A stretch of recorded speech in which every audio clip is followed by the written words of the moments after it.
Call to order for the Watertown City Council work session on medical marijuana. Our finance officer is gone, so our city manager will call the roll. Bueller. Here. Danforth. Here. Helene. Here. Paulson. Here. Shetty. Here. Tupper. Here. Vilhauer. Here. Quorum established. With that, the chair will entertain a motion for the approval of tonight's agenda. Moved by Councilman Vilhauer, seconded by Councilman Bueller. All those in favor, please say aye. Any opposed? Motion carries. On the regular agenda, we have one item for tonight. A discussion on proposed ordinance number 21-34, ordinance number 21-36, and ordinance number 21-35, all pertaining to medical cannabis regulations. With that, we will go to our city attorney, who will give us an overview and information upon all of these changes. City Attorney Matt Roby. Thank you, Mayor. I have a quick slideshow I threw together. I thought I'd try to pull it up. If I can figure out how.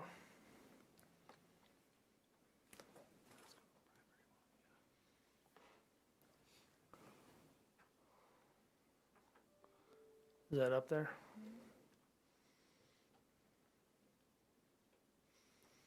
There we go. Okay, so this is a city council work session, August 30th, 2021, on medical cannabis, as you can see from the first slide. That's a solid start. Well, I figured, yeah. Far out, dude. Okay.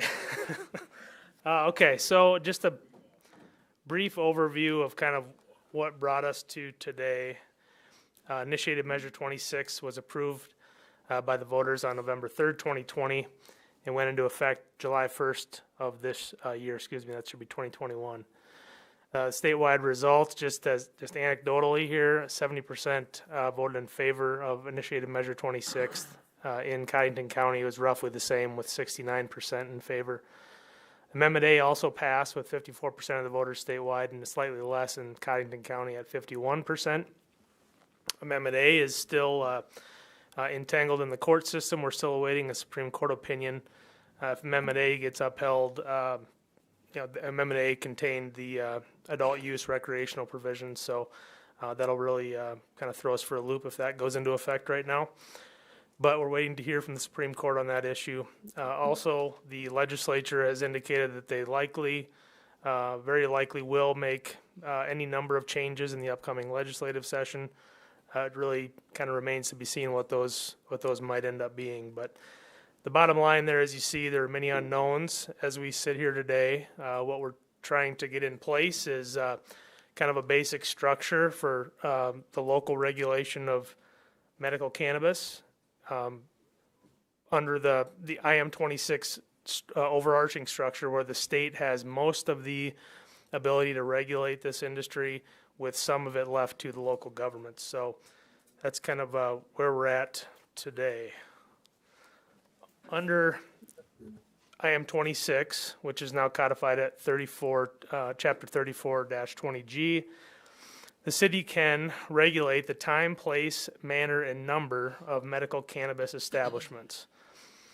In addition, there's a statute, subpart 59, which basically says that dispensaries cannot be altogether prohibited. So read together, what's that's kind of been determined to mean, or at least in the opinion of the people that have kind of put their heads together on this, is that you could limit the number of medical cannabis dispensaries to one if you chose, and the limit on the number of cannabis cultivation facilities, testing facilities, and manufacturing facilities could theoretically be limited to 0.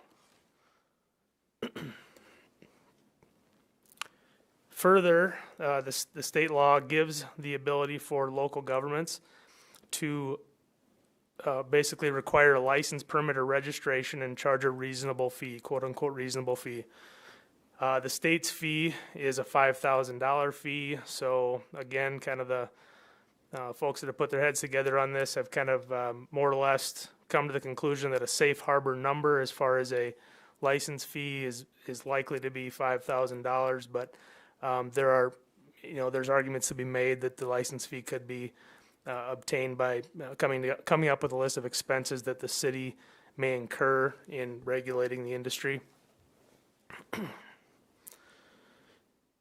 Now, IM 26 provides for 4 types of medical cannabis establishments. It provides for manufacturing facilities, testing facilities, cultivation facilities, and dispensaries.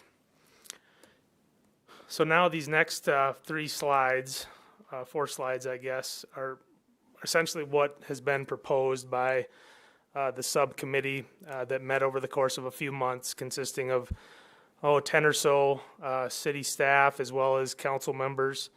And the input was, quite broad. And again, this is just a proposal that group put together to bring forward to the council. It has been on for a first reading, and the Plan Commission has also considered and approved the proposal with the amendment of removing the cap on the number of medical cannabis dispensaries. So the first type of facility is a cannabis product manufacturing facility.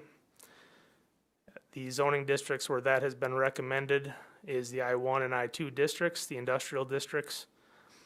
The setbacks would be 1,000 feet from residential and 1,000 feet from public or private schools. And the limit on the number was proposed to be no limit on the number of manufacturing facilities. Medical cannabis testing facilities, again, proposed to be in the I-1 and I-2 zones, the industrial zones. The setbacks proposed were 300 feet from residential district, and again, 1,000 feet from existing public or private schools. That 1,000 feet is actually the setback that's prescribed by state law. So these other setbacks that have been proposed for these facilities were a product of the recommendation of the subcommittee. But the 1,000 feet is, we don't have a choice with 1,000 feet, that's in state law. Limit on the number of testing facilities, none. Cannabis cultivation facilities, again, the industrial zones, and 500 feet from residential districts, 1,000 feet from existing public or private schools, and the limit of none. Excuse me, I want to make sure I'm clear on that. The limit, there is no limit, excuse me. I want to make sure that's clear to everybody. There's no limit on those 3 types of facilities proposed. Finally, the medical cannabis dispensaries. The recommendation is to zone those in the C zones, C1, C2, and C3, with the following setbacks: 500 feet from residential districts, again, the 1,000 feet from existing public or private schools, 300 feet from public parks, pools, recreational facilities, and the library, 500 feet from daycares, that would be licensed daycares, 300 feet from religious institutions, and the limit proposed for the number of medical cannabis dispensaries was 3. That's the end of that short slideshow. On the last slide there, I guess I'll just touch briefly on the limit of the number of 3 and kind of how that maybe kind of how that conversation might have gone in that subcommittee. And again, we're starting from the premise that the law requires local government to allow at least 1 dispensary. That didn't. There were some in the group that didn't want to allow a monopoly essentially, and nor a duopoly. And so the number 3 was settled upon, and that's also happens to be 1 license per 10,000 residents. So I know that was quick. I just wanted to do a quick introduction overview of where we're at, and I imagine there'll be plenty of questions. All right, thank you, City Attorney Roby. I will next call upon our Chief of Police, Tim Toomey, to provide some extra information on this topic.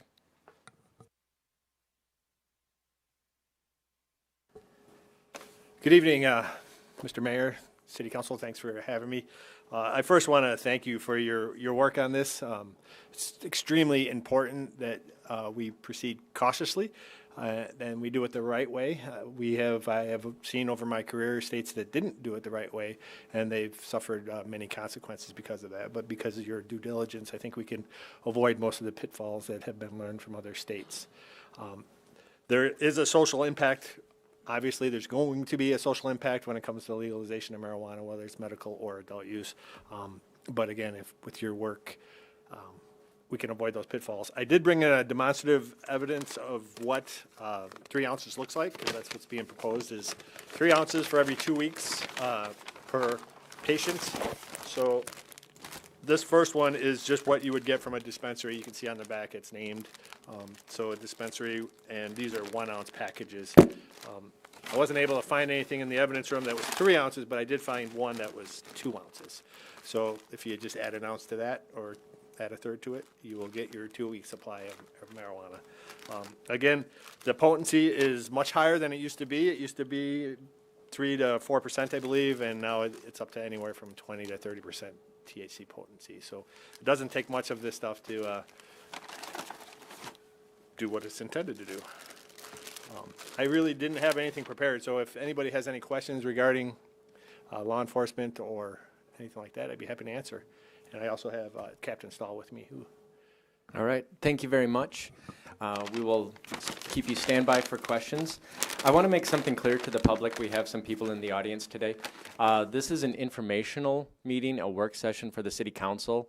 So the point of this meeting is for information, for us to gather information. The time for, let's say, public input as far as like critiquing the law or the proposed law, the ordinance, will come next week at our next meeting when we actually take this on for official action. This is just gathering information. So just wanted everyone to know that. So there is going to be public comments, but it will be, unless you have like some expert testimony to advance our understanding of this issue, that's what I will limit it to. So just wanted to make that clear. With that said, I will open it up for public or for questions from the council. Councilman Vilhauer, you look like you want to say. I've got a couple procedural questions right before we get into, I think, more detailed questions. Okay, we did a very truncated or brief first reading 2 weeks ago. In the meantime, the Planning Commission weighed in and made a rather substantial change, in my opinion, to what was proposed in our first reading. Will it be a second reading next Tuesday? Or will we go back to a first reading? And if so, if we're back to a first reading, does the timeline still work to have this ordinance in place by what, October 4th, I believe, is the critical date here? So the answer to your first question, Councilman, or Mayor, if I may. Yes. Yeah. The answer to your first question is it depends. If the group today decides to recommend a substantial change to what was first read at the council, then the next meeting will have to be another first reading. If not, the next meeting can be a second reading. Now, what the Plan Commission, the Plan Commission's purview is the zoning related issues in the ordinance, and they approved all of the zoning related issues. They recommended removing the cap on the number of dispensaries to the council, but that's not binding on the council. It doesn't change the first reading of the ordinance. So unless the council indicates to us today that you'd like the first reading, or excuse me, the next reading of the ordinance to look substantially different from the first reading, the next reading can be the second reading. Now, if you decide to make changes today, the next reading will have to be a first reading, and then the second reading, there's a couple ways we can go about it. We could call a special meeting to try to make our timeline work, or we can add an emergency clause to the ordinance at the second meeting of September that would still have it go into effect in time. Okay. Thank you, City Attorney. I will yield the floor at this time. All right, thank you. Any further, Councilman Tupper? Yeah, that's probably for City Attorney Ruby also, or anybody that can answer it. In the law that's probably set forth by the state, I would guess, there's regulations on, we're looking at zoning ordinances, but there's also regulations at who can sell it, where they can sell it. It can't go like into a convenience store or something like that. Something else that's pre-existing, it has to be a standalone, do I understand right?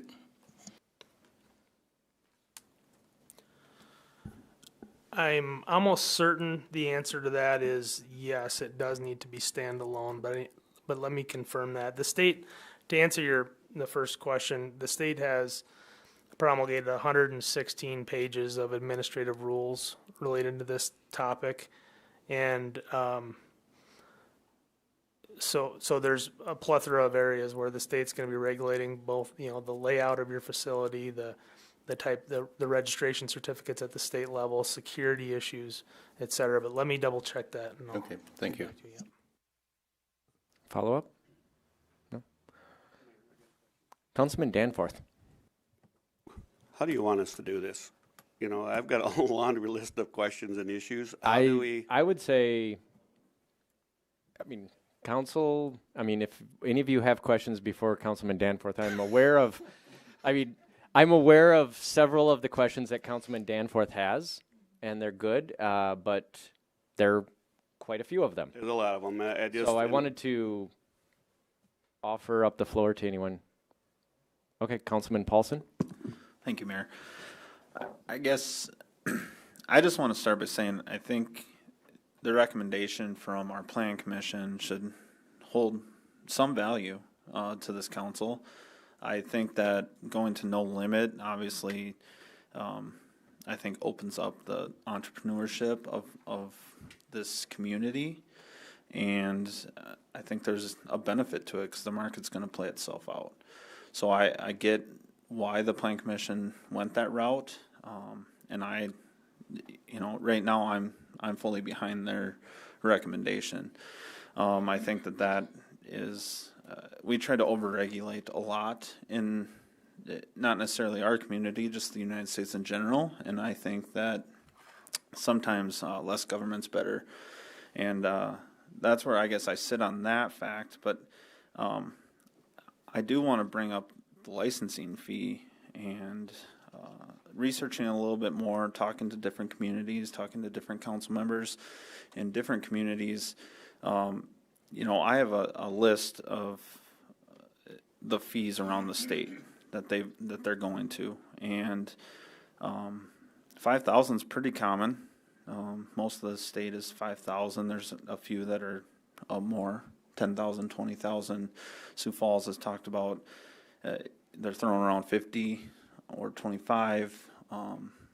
I think we should be higher than 5,000, especially if we can't tax it on a city level. But I think our regulations, and this may go to Chief Toomey, trying to control this in some fashion, I think is still going to be important because medical is a lot different than recreational. And I mean, our police forces, they're going to stop people and they're going to have marijuana now. I mean, not that they already don't, and that's why he had some in the evidence locker. But, this is a fact that we have to face is, recreational is right around the corner. Whether we want to agree or not, it is. Whether the Supreme Court allows this one to go, it's going to go again. And so I think, obviously, we have to be prepared for that, but I don't want to keep rambling here, but I want to make sure that we're recovering enough costs as a city to make sure that our police force is, well funded for their training into this, and the regulation is there. Thank you, Councilman Paulson. The chair will take a little bit of privilege now to call Chief Toomey back up to the stand. Councilman Paulson raised some good questions regarding some costs to the police department. Could you explain a little bit that there are going to be societal costs regarding expansion of medical cannabis? There are, and if anybody out there in the public would like to read a very well-written report, it's called the Midwest High Intensity Drug Trafficking. I got it right here, so I don't give the wrong information.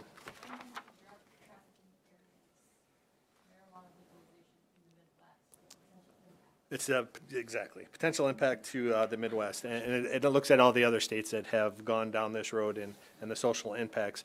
So there are some social impacts. You're going to have a higher number of people under the influence driving under the influence of marijuana. So that's going to increase the number of drug recognition experts we're going to have. There's going to be increased lab testing and those types of things. But part of the study points out that only about 30% of the marijuana that's cultivated is not sold or prescribed. So there's a lot of, in the bigger cities, there's a lot of black market, a lot of burglaries, a lot of, it's a cash business because the federal government doesn't recognize it as being legal. So there's going to be a lot of break-ins and those types of things. I don't know if that answers your question, but there are going to be more resources on the police department initially. The hope is that the legalization will eventually force out the black market, right? But in the bigger cities, which I don't think we'll see, but in the bigger cities, there's a lot of competition, especially among the gangs and all that, there's still a lot of increase in violent crime. There's increase in hospitalizations because of the potency. There's increase in access by children. This is all proven over and over again. So again, you have to do it responsibly, but there are some social impacts that we're going to have to endure until we get over that hump that I hope will come. Did I answer your questions? Yes, thank you very much.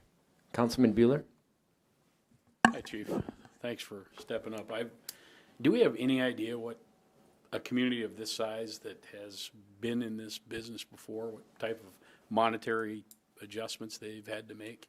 Sure. As far as, enforcement goes, I mean, how much annually would that increase the spend? It's really, I can't put a number. I don't have any studies that I've read that will put a dollar amount on it. It's anecdotal, but there are dollar amounts. I mean, in Colorado, once they went adult use, there was, for every dollar they made in revenue, they spent $4.50 in the social impact of it. And that's rehabilitation, fatality crashes, hospital visits, those types of things. I'm not here to say I'm against it or anything. I just say, let's just do it responsibly. And again, you guys are already doing that, so I appreciate that. And the chair will just say something. Would I be right in saying, while tonight's conversation is on medical cannabis, part of the reason why we are being so cautious is because we know we are setting the template now for eventual recreational use becoming legal in South Dakota. That's correct. And there's, like Attorney Roby said, there's so many unknowns that the Department of Health haven't really came out with what the plan is, right? So we don't know if the local police department is going to be charged with inspections and those types of things. Each plant that's grown is labeled, and as soon as it gets put in a package, it's labeled. So there's got to be some checks and balances, and what's going into the package makes it out the front door and not out the back door, and those types of things. So again, I would refer everybody to that report. It's a well-written report. I believe it's unbiased, and it's looking at all sides in an unbiased fashion. So. Thank you. And City Manager Mack just said that she would forward that to all of the council members. So we'll have that. Councilman Bueller? Thank you, Mayor, if I might. Just I'm going to go along with Colin a little bit on as far as the cost goes, what we decide we want to charge for licensing. I think we do have to be cautious about attaching too big a price tag to this because, I mean, I know we need to cover our costs for what we know at this point in time. Down the road, we can adjust those costs if need be. We can adjust those fees. Right. But I think we have to be careful that we don't encumber these businesses that are interested in going in any one of these four categories because each and every one of those would pay a fee. But the other part is that whatever fees we charge, those fees are going to get passed down. Those are going to get passed down to these users.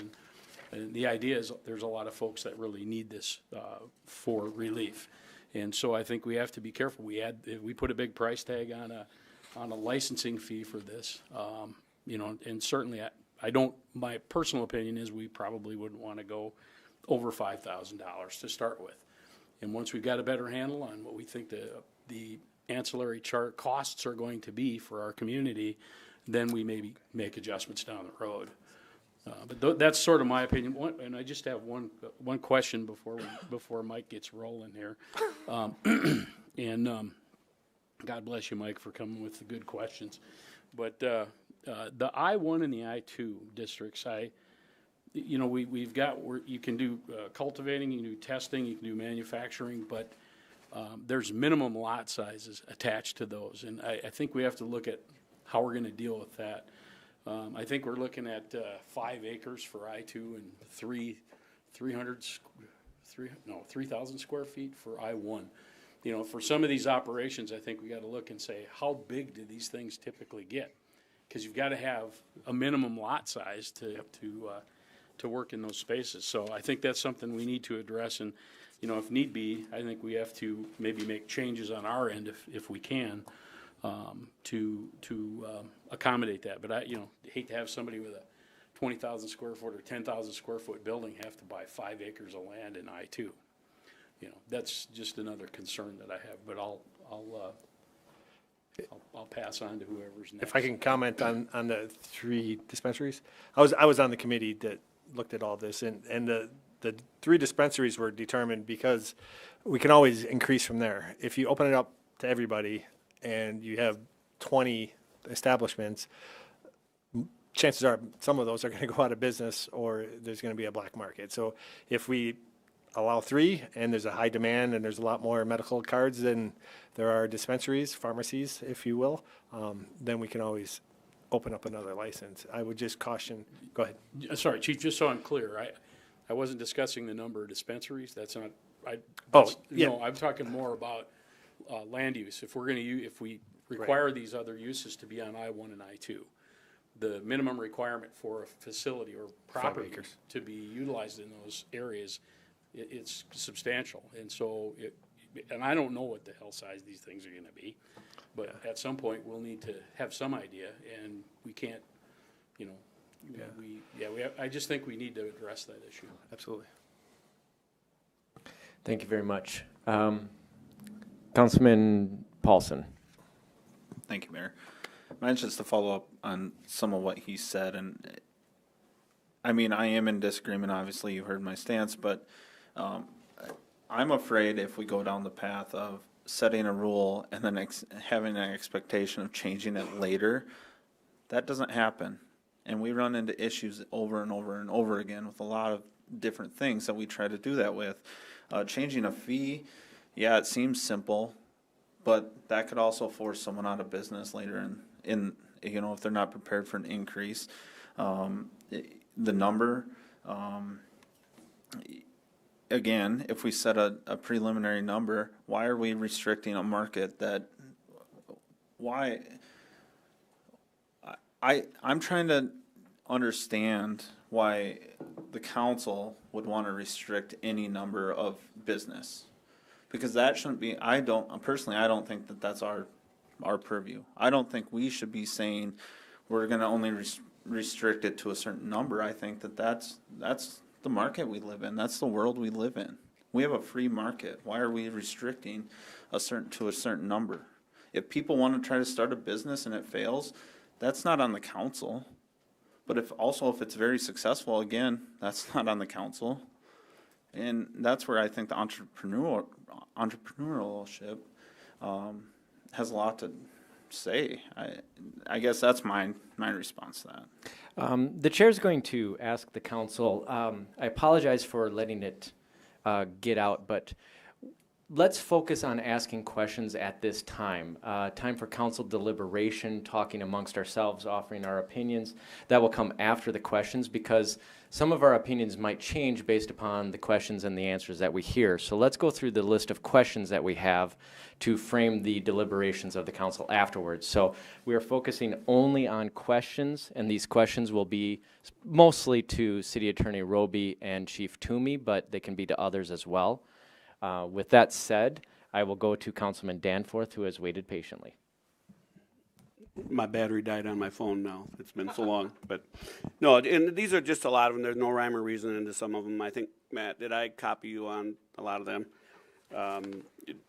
And there's, like I said, some of them are, a lot of them are just educational. The other thing I want to say too is whether it's to the public or to my fellow council members and stuff is I'm going to play both sides of this thing, play devil's advocate and ask questions on both sides in order for me to get to a point where I'm comfortable in what I ultimately vote on. So don't take the questions I ask or some of the comments I make as a direction as to where I might go, because that's not how my mind works. I try to figure it out both sides. So the first one, do we know right now what is being proposed for the number of dispensaries in the county? I had heard 1, and then somebody told me it was 9. Where's the county at? I just spoke to the sheriff this afternoon. It is 9, 1 per township, he said. So 1 per community, I guess. Okay, so, I think in that 9, they're counting the 3 that's proposed for Watertown. If I Well- read it correctly. So Yeah, it'd be I think 6 we should need to plus the confirm 3. that, because, so that's, we're not sure whether that includes the 3, is that correct? His mentality was that you have to allow at least 1 per community. So that's where they came up with the number. They came up with the minimum number allowed or required by state. And I think in the county itself, my understanding, the county, the area that's not governed by a city or township, it's 1. But each township theoretically has to allow at least 1. And the city of Watertown has to allow at least 1. So I think that's probably where he's getting the number 9. He's probably adding our proposed 3 currently to get 9. But the county itself, the land, Let's just say outside the city limits of Watertown, because ultimately, we don't know what our number's gonna be, right? So what I care about is, what is the county, what do they have control over, and that is what's outside the city of Watertown. Have they made a decision on that? well, the county itself is all the land that's not In in a a city. city. That's right, that's what I mean. So that's 1. But each township in the county also has to allow at least 1. So I think the answer might be 6. If they're Outside. saying 9, 6 outside the city of In the Watertown. county, outside the city limits of Watertown. Yeah. Okay. All right. Can a person hold more than 1 permit? Could I hold 2 dispensary permits? And the reason why I say that is because it's very possible that you would get combined ownership. You could have 2, 3, 4 people, 5 people, whatever that number is, that are owners, and then I might be an investor in that secondary group that also. So can a person be a part of owning more than 1 permit? That's a question I have. Yeah, I believe the answer is yes. I don't know of anything that prohibits owning multiple permits should you be successful in obtaining one, or multiple different types of establishments. Because I do believe, Matt, if I'm a part of that ownership group and I'm part of that one, that all has to be disclosed on the application process, correct? Correct. Okay, so they go through their vetting that way. Okay, so a question I do have also in regards to those permits and the fact that they are not transferable. So 4 people own together a permit, Johnny wants out, Billy wants in. Is that a transfer of ownership? So, under the state's rules, if the ownership changes over 50% of the applicant, it was going to require an immediate reapplication. But every renewal, you have to disclose the ownership percentage. So if it's only a 25% ownership change, then that would just get disclosed at the renewal. Locally, the language we have in our ordinance that says that it's non-transferable, frankly, that should maybe be fleshed out a little more. But I think the intent of that language is to make it clear that I couldn't obtain a license. Just like the alcoholic beverage licenses, I couldn't obtain a license and go sell it to you without you having to come apply yourself. And so that might be one of those provisions that, for the sake of getting something in place, we leave it as is, and then we may tweak it shortly thereafter down the road, especially since the legislature is likely to change some of this stuff pretty soon anyway. Right. Actually, I did check with our state senator from here and asked some questions and really was told too early to tell that the information is not available as far as decisions are concerned. So if I wanted to have a start to finish where I wanted a permit for each one of the 4 uses, could that all be under one roof? Grow it, harvest it, test it. It can't be under one roof even with proper separation. Do they physically have to be apart? So I was just looking at that. The way we have it proposed for zoning purposes, it would be impossible to have both a dispensary and any of the others in the same building because they're two different zones. Now, for the other three, manufacturing, testing, cultivating, I'm looking at the state administrative rules here, and it appears to me that the testing facilities can't be co-located, but cultivating and manufacturing can be. So the way I guess I would reduce that is that you could co-locate it. You could own both a cultivation and a manufacturing facility and co-locate them in an I-1 or I-2 zone in Watertown.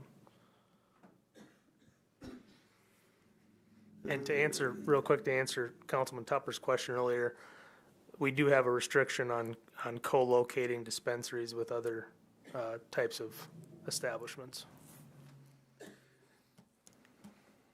Next question I have is in regards to, again, there's no rhyme or reason in the order these are, but the penalties for failure in any one of the ordinances. Is it safe to say that the penalties will be set whatever they are? And if there's any criminal law that comes into play versus purely ordinance law, whatever you want to call it, statutory law or whatever it is, then that doesn't preclude any of the legal side doing their thing, correct? So, I mean, the criminal side. So they could get penalized, and then it could also be a criminal prosecution as well. Yep, so there's, in the state law, it calls out in at least a handful of places, class 6 felonies for, for example, serving to somebody under 21 and that sort of thing.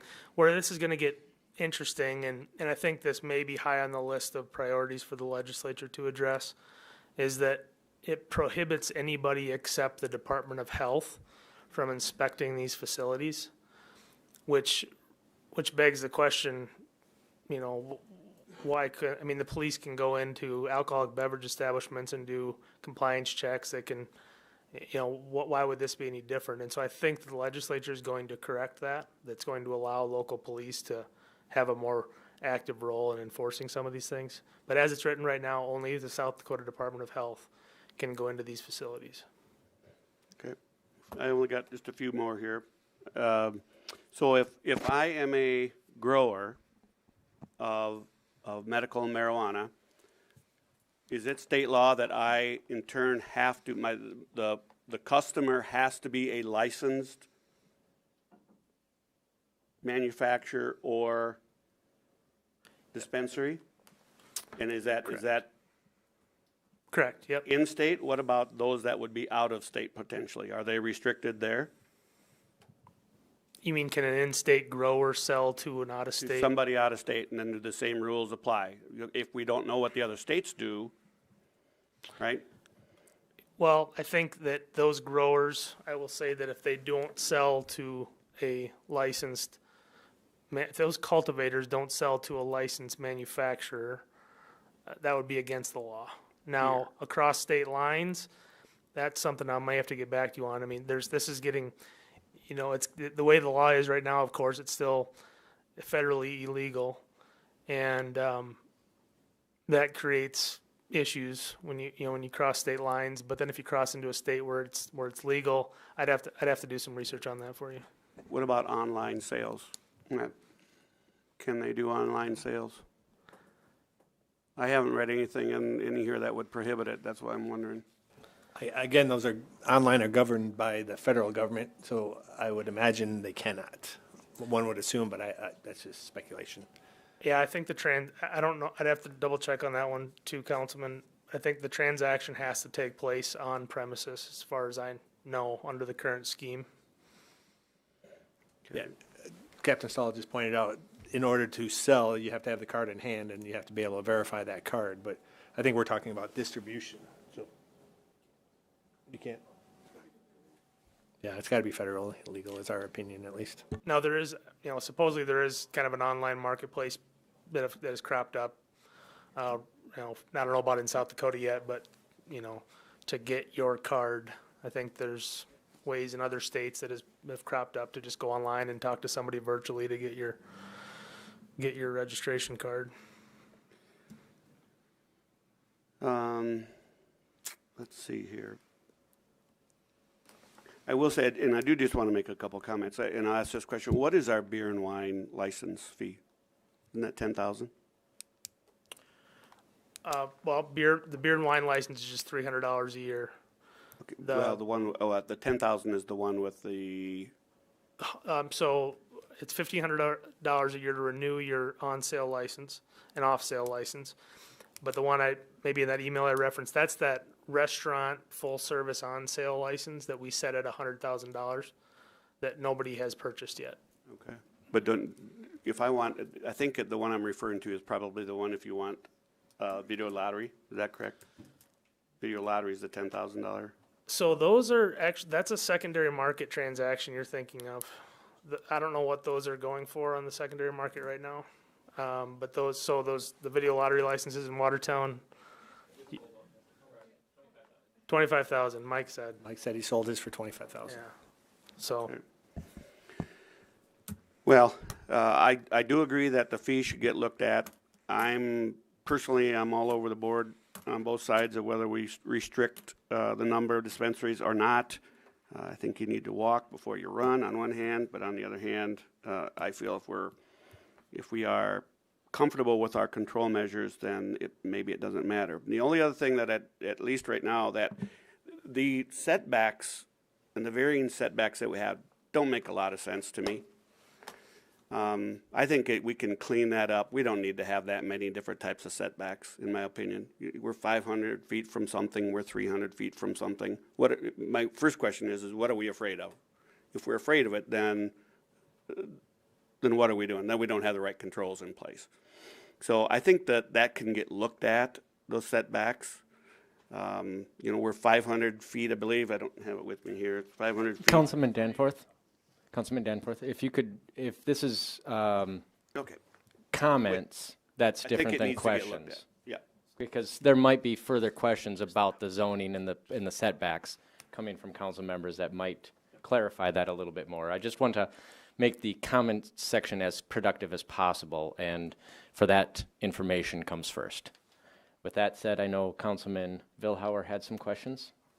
Yes, thank you, Mayor. I'm going to try to limit my questions to some specifics and some things that I noted within our draft ordinance itself. First of all, I want to thank Stacy Bungard and our attorney Matt Roby and a couple First District personnel that really helped spend a lot of time in drafting this ordinance. I really want to put a shout out to them.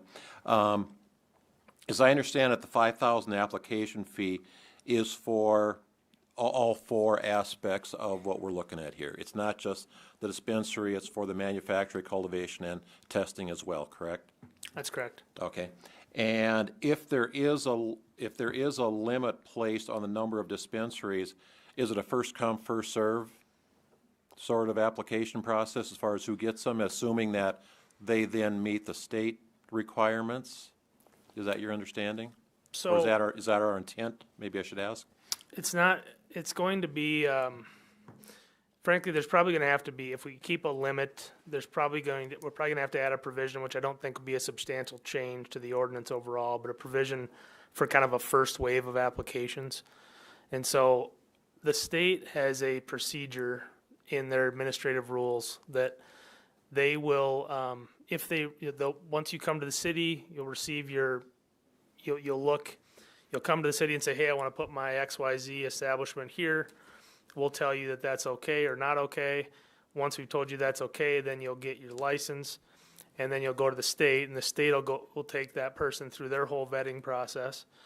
And then if at a point in their process they determine that this person qualifies to have a registration certificate from the state, they will then look to the city and say, do you have a cap on the number of these types of establishments in your city? And if we say yes, it's 3, then they're going to look at the number of applications they have, and if it's more than 3, they're going to go through a process, they have a point scheme. Okay. And at the end of that process, let's say there's 4 applicants, and we pick the number of 3, at the end of that process, if all 4 applicants are tied, it's going to be a blind draw. Okay. So it's not necessarily first come, first serve is the short answer then to my question. Correct. As the transferability, now that's partially state, I mean, the state is actually dictating, we're not making that up on our own as far as not allowing transferability of a license. In other words, that's coming from the state, correct? Yes and no. The state has some transferability, addresses transferability in their structure, but the non-transferability that we're addressing is specific to our license, not the state's license. So it's, again, it could probably use some fleshing out at some point, but really I think the intention of that is saying that I can't just buy Councilman Paulson's license and start operating tomorrow. I have to come through the process myself. Okay. As I understand it, our ordinance would not allow a business that sells alcohol or tobacco to have any kind of license. Is that a fair statement? Am I understanding our draft ordinance correctly? Correct. Well, I think it's specific to a dispensary license. Okay, okay. Yes. Okay. And it's an age 21 restriction. Again, is that our restriction or is that a state? It's a state. That's state, okay. Nothing in our ordinance addresses home cultivation, but the state does address that. Is that, can you flesh that out a little bit for us, Attorney Roby? Yeah, I can try. So that's one of those, there's a provision in the statute that seems like it's a typo, but, so nobody's really sure. And it says, let me pull it up here.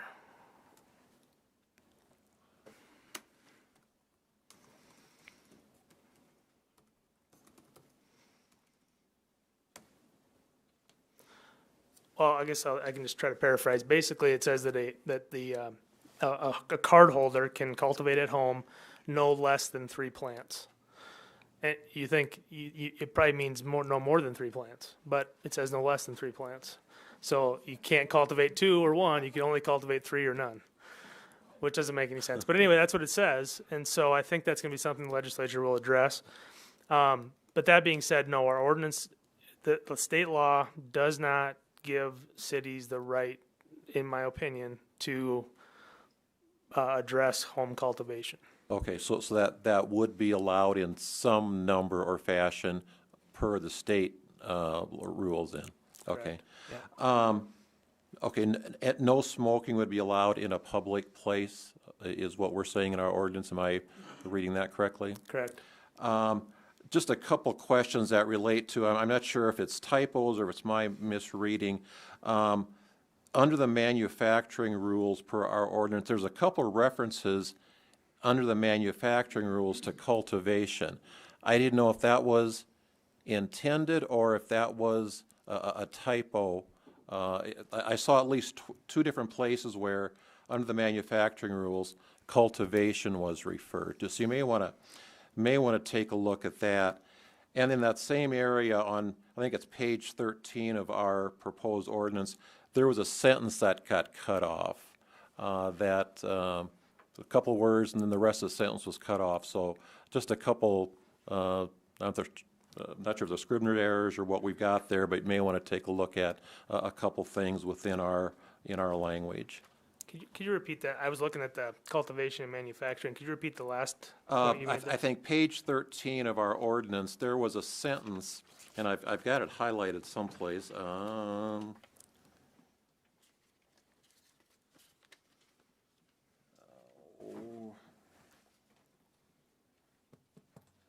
Sure, no, I'm not finding it. Oh, it is medical cannabis cultivation facility. The very top of the page, it says this term also, and then the sentence ends. So I'm assuming we want to either delete those 3 words or finish out our sentence. And then my other question had to do with where we're discussing manufacturing. There, like I say, references to cultivation. I think it's on page 10. Yeah, it's page 10 towards the bottom. It's paragraph 4, cannabis production manufacturing facility. A couple different references to cultivation. Okay. So anyway, that Thank you. I will. Yeah, those yield. do appear to be typos, Councilman. Thank you. Okay, I'll yield the floor at this point then. Thank you. Councilman Schutte, did you still have questions? Actually, many were asked, so I'm good. I got a few comments probably for future discussion, but I'm okay right now. Councilman Paulson. Thank you, Mayor. And they're kind of generalized questions, but I think I just want to bring them up because focusing on a long game where this becomes decriminalized altogether, how do we as a city or as a police force know that the product was not transported illegally, for one? How are we protecting anyone from money laundering? Because I guess now that this is still not federally legalized, I'm assuming banks still won't touch the money because they're federally backed banks, and they can't touch that money. And this will go to Matt too, because I don't know all the background to this, but I guess when I was in Washington too, it was all cash transactions. So, how are you guys looking at this?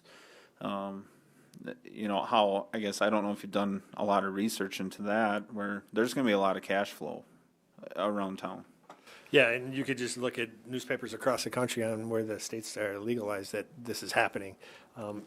Federally, Canada made it legal. Mexico, I think, is now legal. So, I don't think we're too far from that. So hopefully they'll get that straightened out so we don't have to deal with it. But you're right. There's a big black market for it. There's a big cash. There's going to be burglaries. So there's certain requirements of the manufacturing places on all sorts of things, from filtration to security to, if you have a dispensary, they have to have a locked door. They can't have entry into it until they have to show their card. So there's a lot of fail safes built in naturally. But I'm just going to hold on for the ride and see what happens. We're going to have to make policy as we go, and that's what happens when you make new laws like this. So there will be a social impact. I hope everybody understands it, and that we're not just looking at dollar signs. We're looking at real live people and the social impact. And my job is public safety and health, and so that's my concern. So our police department will do all we can to protect those who are manufacturing, who are selling it, who are using it legally, and keeping our streets safe at the same time. That's the best answer I can give you, but it's going to be a ride. Mayor, can I? Yes, please, go ahead, City Attorney. I was just going to point out that our local House member, Representative Bartles, introduced, and a bill was passed last session that does allow for banking of profits. And I know that the Division of Banking Director spoke at the State Bar Convention. I think they're still developing the rules, but it sounds like there's going to be a handful of banks in South Dakota that are going to be where these establishments can bank their money, to my understanding at least. I want to offer up something. If there's anyone out in the audience that has a question that has not been asked, if you could write it down and just kind of notify me, and I can ask it from up here. Just want to make sure everyone's questions are answered, but I don't want to turn a work session into an open microphone. So hope you understand. Anyway, any further questions from the council? Councilman Tupper. When we go back to limit on license, and one of the questions that Councilman Paulson just brought up, I think that's one of the key factors in talking with Chief Toomey, myself, to at least start out with a limit of licenses. They have no idea what it's going to bring.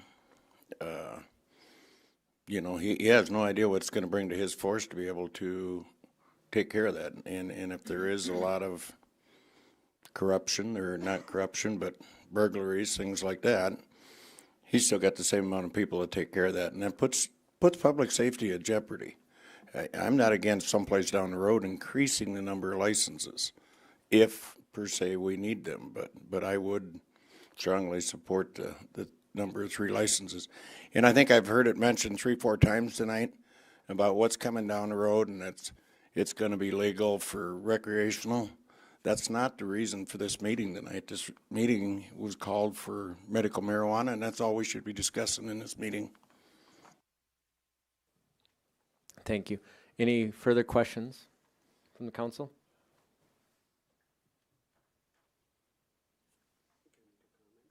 Okay, now we will open it up for comment, and I know that questions will arise from it, but I ask if there's questions or there's interplay between council members, make sure that it always goes through the chair. Thank you.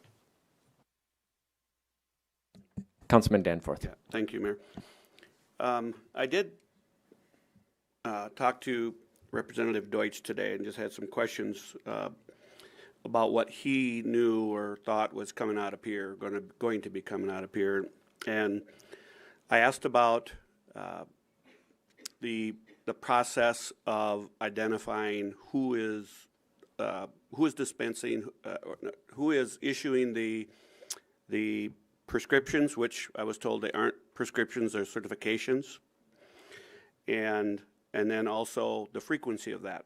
And we talked about a registration system, because if I go to buy Sudafed, I can't buy Sudafed because more than once in a period of time because of its use in meth, I believe. Isn't that correct, sir? And so they do have systems for that, but in this case, they aren't going to have anything like that. And so that the probability and possibility of somebody going around and getting multiple prescriptions is very likely, and then going to different dispensaries. That's concerning to me, and especially when I can't even buy Sudafed, but yet I can go buy medical marijuana at a frequency. So that to me was something. And then as it was described to me, the 3 ounces that are referenced equates to on an average of 6 joints a day for 14 days. And then you go get 3 more ounces. So it's significant. And I do agree that we want to be as less restrictive as possible, or least. But there is a public portion of this, public safety portion of this, that we need to be very cognizant of. I think that is something we do need to be aware of. It's as we make our decision. Mr. Mayor, may I? Yes. Regarding the number of cards, during our committee, we tried to figure out what's the percentage of our population that would be getting a card. And I think, what do we use, Chad? 1%? So, I mean, if you look at the percentage, I mean, 1% of 23,000 people is, how many dispensaries would we need to serve that population? So just keep that in mind. City Manager Mack has something to say. Just on that point, we did learn as we were researching this that the entire state of North Dakota has only issued about 7,900 cards. So again, when we're just talking about medical. And they've been in business since 2016. So. Right. We actually had a question from the audience that I would ask the city attorney. What formula are other cities in South Dakota using to set number of dispensaries, or are they not setting a number? Well, I believe that off the top of my head, I know Spearfish is using a similar formula that we are. I think it's identical, in fact, every 10,000 people. The city of Sioux Falls, I believe the mayor is proposing 5 dispensaries in the city of Sioux Falls, and I have not heard of a quote unquote formula. I mean, what's difficult is the law doesn't say you have to have a formula. It just says that we can choose a number, and so. I mean, it specifically says you can set a number. It doesn't say you have to set a number based on population, like the case of alcoholic beverage laws.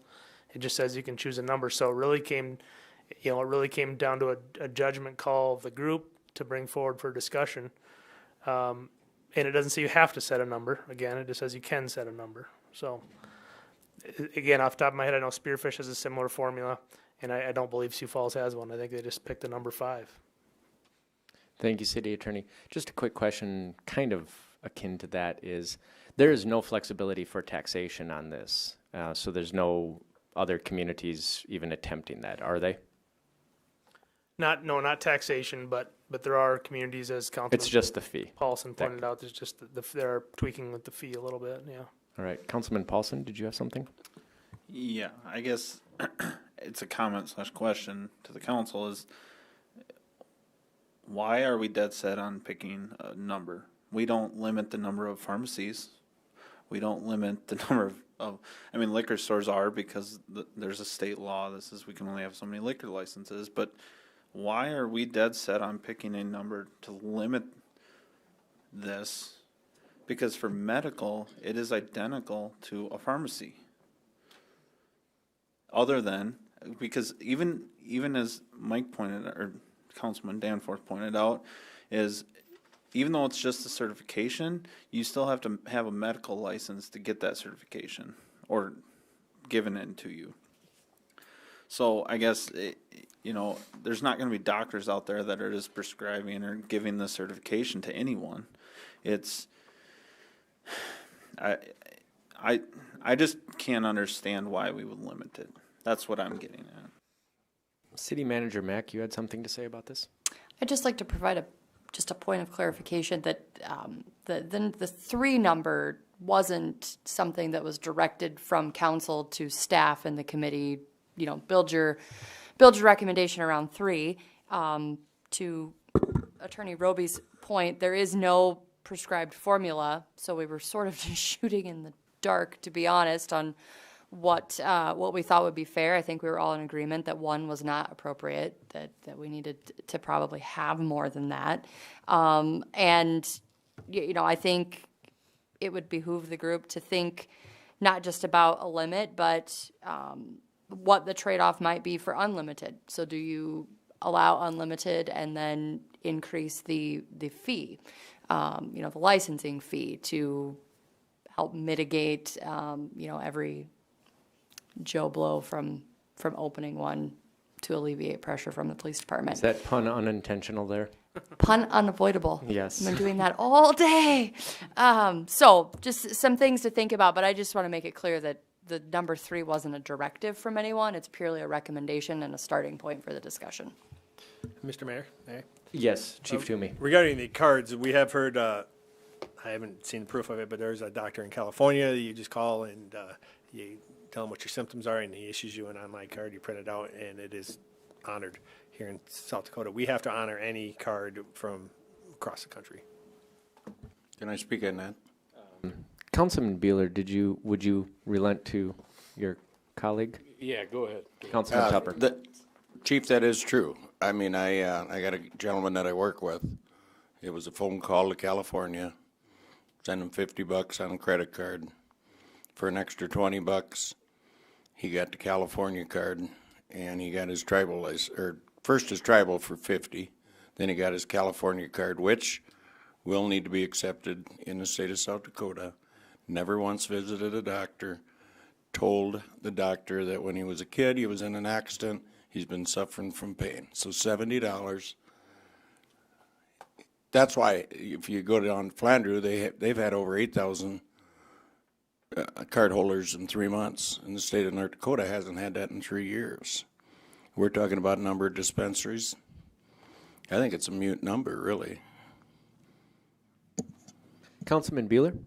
No, I just wanted to mention to Councilman Paulson that I don't know that anybody on this group is dead set on that number, because it kind of made it sound, and I don't think that's the case at all. I think we're all just looking at the facts, and we're looking at the recommendations that we had. So just want to clarify. Thanks. Councilman Vilhauer? Thank you, Mayor. We've been making comparisons between what we're proposing and our liquor rules. Do you want to give us just a real quick primer, Matt, as far as whether it's our city ordinance or state law, because we've had both of them referenced here relative to liquor licenses in Watertown? Just describe how many, the number, the limit? Right. Okay. So as far as, there's 2 limits that we have in ordinance. Well, one of them actually is derived from state law, but has increased over the years because of annexations. But on-sale liquor licenses, where you can, bars, those types of things, those types of establishments, we've capped that number at 24. If we would be following the statutory scheme, I believe we'd have about 18. But over the years, because of the annexation game that was played, we have 24 licenses. So roughly 1 per 1,000. Correct, yep. And off-sale licenses, we have limited to 10, and I don't know it doesn't appear the ordinance was, the only time it was recently changed was 2011, and that was just related to the fee. So at best I can tell, it's been limited to 10 off-sale package licenses for decades. And then the other one that was referenced tonight was the on-sale full-service restaurant license that, again, was recently reduced to $100,000 but has not been purchased. Okay. Thank you. Councilman Paulson? Thank you. And I'm in no way accusing any of the council members of picking a number and sticking to it. It's just, I'm just questioning why any number? Why? Because why does it matter if someone can call a doctor? It's still coming from a medical doctor. So maybe that doctor needs to be in trouble, not someone else for not listening to a problem. That's again, not our problem. I'm just trying to understand why we're going to limit something of someone wanting to start a business. You know what I mean? And we're still going to get a fee for it. So I guess from a council standpoint, shouldn't we be focusing on what that fee is going to be and not necessarily restricting business in Watertown? Can I make a comment? Please do. Just, I want to get it out there that, again, it's public safety, and our job is medical cannabis, and we want to get that medical cannabis to the people who really need it. But we want to do it in a safe manner. So I think limiting the number of dispensaries to the point of where we're supplying that demand, but keeping some controls on it is very prudent. If we make it unlimited, it's going to be very hard to track, and there's going to be a black market. There's already a black market. So, I mean, as far as medical, we have to do the best we can to make sure the people who need it are getting it. I have a Councilman Tupper. This is probably more for City Attorney Roby. In a cultivation situation or manufacturer situation, how are they regulated as far as, I guess my question, probably make it simple, would be they're going to produce so many pounds of marijuana. How do we know that's not any of that going to black market? It's all going to legitimate? Again, Councilman, that the Department of Health, under this scheme, that the Department of Health is supposed to have, is supposed to have regulatory authority over kind of the entire supply chain. Now, to touch on, the cap on the number of establishments, I'm just throwing out some information. I'm not advocating one way or the other, but one of the pieces of information we got early on in the process from some other states was that if you don't cap it and you let the market run free, there's more likelihood of black market sales because you got pent up stock that you can't get rid of legally. There's more likelihood of tax evasion. And so there's increased crime associated with it. So again, just what we've heard from other states. But to your question, that's supposed to be regulated by the Department of Health as far as the amounts that are grown and that sort of thing. And I don't know the specifics of that off the top of my head. Yeah, everything is labeled, tracked. I mean, everything's supposed to be labeled. I mean, from plant to consumer, it's labeled and tracked. But there's a lot of infrastructure there. Councilman Paulson. I guess I kind of also want to know why we're picking one of the most restrictive states or in terms of licenses. Why are we picking North Dakota to follow when it was just mentioned that there was 8,000 in 3 months and not 7,900 in 3 years. It just, I guess it doesn't make sense just because they're close in population or. City Manager Mack had something to say. Well, that's exactly it. I mean, we're very similar to North Dakota, and again, we're not. In fact, we're not modeling after North Dakota at all. We use them purely as a frame of reference to try and understand potentially how many licenses people would be seeking. Councilman Tupper asked how many dispensaries are in North Dakota. There's 8, but I will say that I imagine that they regulate their dispensaries the same way that Iowa does, where the state only allows so many. Now, the law here is crafted very differently, where, you know, it essentially says every city has to have one. So, I mean, we know that there's differences in how that works, but as far as the 7,900 number, it's purely based on population. We were trying to figure out what a good, reasonable recommendation to the council could be. So we look to places, people, things that are similar to try and come up with that. There has been another question from the audience for either of you. Is the state doing any background checks like they do for gaming licenses or other things? And if so, are there any limitations based upon prior felonies or any other violations? Yeah, I can touch on it. The state is specifically required to do background checks on all owners, board members, and I think principal employees of the business. The owner has a continuing obligation to do their own background checks on their employees. What they're specifically looking for, though, is violent felonies only. And so it you know, if you have a couple DUIs on your record, you're probably going to be fine. It's my reading of it, but they've defined violent felony. It's kind of vague what violent felony means, but anyway, that's what's excluded from ownership or being part of one of these businesses, is having a violent felony on your record. Councilman Paulson? Thank you, Mayor. I guess in terms of black market, there's a black market now. There's going to be a black market even when it's legalized fully. There's always going to be a black market, and I understand we have to control it somewhat. But those black market dealers definitely weren't the ones signing this petition to get it on a ballot, because they are the ones going to be hurting at the end of the day. So I feel like the more of a market per se, and I'm not saying I think the market's going to sort itself out, and I don't think we'll end up with a lot of dispensaries even if we had no limit, but I think that would work itself out where people are going to open it up. There's going to be legal weed, and I use that lightly because it's not legal. You know, I just think that it's working itself out, and I think the market has to play. I'm a strong advocate for the market playing itself, and it's going to control itself too, because not everyone's going to make it.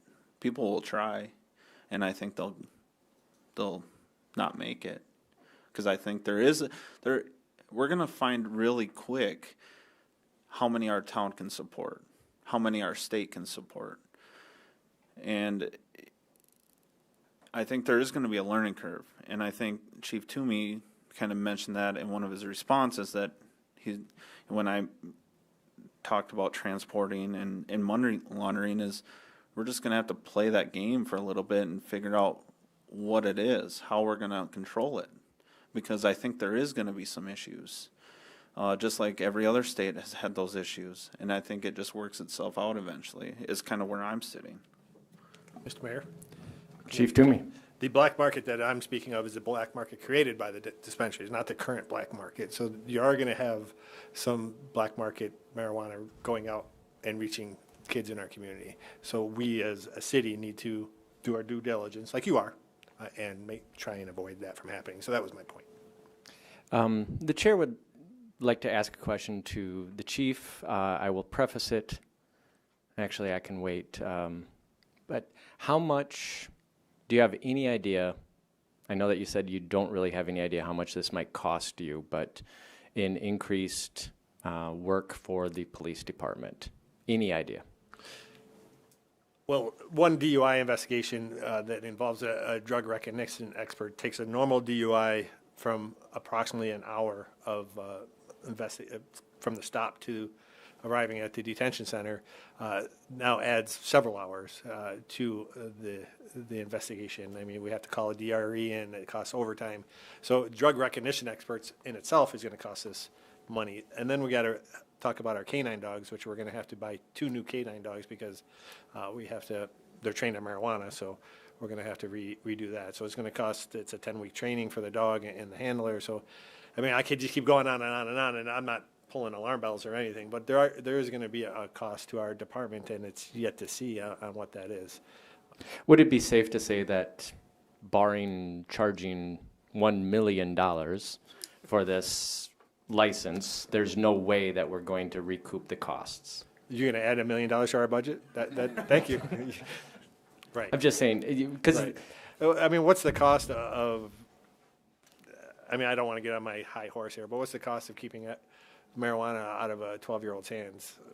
I guess to explain a little bit where my brain is at as the chair, I'll take a little bit of leeway here, is the free market does regulate the economy better than the government ever can. So I'm a believer in the free market, but at the same time, as someone looking out for the best interests of the city and the costs associated with opening up medical cannabis, I want to do the best job I can to cover the costs that this is going to charge the city. And that's mostly going to be on your backs in the police department. So the question for me is mostly, what do we set the fee at? Not even necessarily regulate the number, but the fee. And I actually want to charge as high of an amount as I possibly can to cover the costs that I know are going to be associated with this. As far as medical is concerned, I don't know if there is going to be a large cost on the police department. Once it becomes adult use, then obviously there's going to be more, but hopefully people are responsible and use it responsibly like it's supposed to be. All right, thank you. Any further questions? Councilman Danforth. Okay, what I'd like to do, Mayor, if it's okay, I want to respond to something that was said, if I could. Two things. I do want to make a comment. In the research that has been done by some of our people out in Pierre, what they found in Colorado is that high school students under the age of, they're 18 and younger, those that have medical cards are some of the biggest suppliers of marijuana back into the high schools because they aren't using all of theirs and it gets back into the high schools. And those numbers, there's reports that will show you in Colorado the effects of that. So that's just a comment there. But I just want to make a comment, and not to be argumentative, but it was said that this is no different than other pharmacies and such. Well, it is different. The process that pharmaceutical companies go to develop medications is way different than somebody planting some seeds or buying some plants. They go through they're developed for a specific reason and they identify doses and they risks and effects, side effects. All those things are done. The FDA goes through and does their approvals. And then it goes and it's handled and managed at that point by pharmacies that these people that are there have been to school for years to understand all of this stuff. So it is sizably different. It isn't as simple as it's the same as going into the ex-Shopko or into Walmart pharmacy and having that same care or comfort that all of the I's are dotted, T's are crossed. That's my biggest concern with just opening up this door of an unlimited number. If we open it up, it's hard to pull back. If we do restrict it, and I'm not saying that's where I'm here yet, but if we do restrict it, we can open that up. But we can't, it's very hard to pull it back. And it is not the same. Without violating my own HIPAA requirements here, I have a problem with my back and I get a medication and I have to get that medication from a doctor at a pain clinic. And I have to go back every 3 months or 4 months and I have to be seen by that doctor and tested. And they have a registry for the doctors that write prescriptions for opioids. And they know which doctors are writing the most and which aren't. So it is a completely different ball of wax. And that's the caution that I'm concerned with. And opening that up too far under these circumstances, I'd rather stick my toe in the water and let it warm up a little bit than I would to jump in and find out we made a mistake. Councilman Vilhauer. I've got a question. Throughout the work of our committee, I know you had made some comments, Attorney Roby, or I guess maybe we asked you, what kind of inquiry has been made out there about the number of dispensaries? I mean, you shared a little bit, just some observations or thoughts. Anything that you care to comment there without giving any names, obviously? I think there's an interest. I mean, is there an interest in the community? Yeah, I think there's an interest in the community for a number of folks to get into the dispensary business. When you say a number, I mean, are you saying more than 3 or just a very small handful? I think I've been contacted by, I'd say, I think 4 people specifically. Okay. Yeah. I guess just a comment too. I mean, we're obviously treading on some, breaking some new ground here. I too am concerned about opening this up and then potentially having to try to pull it back versus taking a little bit slower approach on it and then opening it up later. So, you know, I haven't made up my mind on this yet, but I do have some serious concerns about opening up unlimited amount. You know, as a business person my entire life, I believe strongly in the free enterprise system, but to me this is a little bit too much for me to stomach as far as not having some limitations on it just out of the chute here. So I guess we'll have a chance to vote on this later, but that's just my feelings at this point. Councilman Tupper. More of a comment than a question to kind of follow up with what Glenn just said. At one time, the city used to allow liquor licenses to be purchased in the county and annexed into the city. And look what kind of situation that got us into. We finally had to put a stop to it after 4 or 5, I suppose, because it got us way over limit, and it wasn't good for the people that had been there and purchased their license years ago, and as far as their valuation of their organization. But so I would agree with Glenn. It's easier to step into it lightly. And here, I believe in free enterprise, put it that way. But I don't want to see 10 people apply and 8 of them fall flat on their face neither. And that's just exactly what's going to happen. Our Public Works Director, Heath Von I believe, would like to comment upon that. Yeah, thank you, Mayor. Just more generally in reference to the number or the limitation, I'll preface my comments to say that I'm somewhat speaking on behalf of our Community Development Manager, Stacy Bungard, who unfortunately was not able to be here tonight. She, of course, as Councilman Vilhauer indicated, put a lot of work into this as well from the planning and zoning standpoint. And what I wanted to do is just kind of speak a little bit on her behalf as her being one of the managers within Public Works, and maybe just help, just for conversation purposes, share this particular map here that we haven't really looked at that closely. But I thought I'd point this out just because of the facts that it portrays in relation to the way the ordinance is drafted right now. This map was created by First District with help of planning and zoning, and the setback regulations that are in the current draft are pretty much laid out in this map. Now what I'd like you to focus on with me here are these transparent blue areas. There's quite a few of them right here along the Highway 212 corridor, a little bit of an area in the downtown district, some out along I-29. But these transparent blue areas are really where the dispensaries would be allowed as the ordinance is drafted right now today. Now I know that doesn't necessarily tell us or give us any idea what number might make sense in here, but it might help the council know that just based on the zoning aspects, whether we were to have 3 or 50 dispensaries, they're going to be in these blue areas. So just for context purposes, I thought I'd share that with you. You can see that they're heavily located along that 212 corridor. Now, granted, there's a lot of land in these transparent blue areas, and you can fit a lot of dispensaries in there. But I just thought I'd share that for whatever it's worth from a planning and zoning standpoint.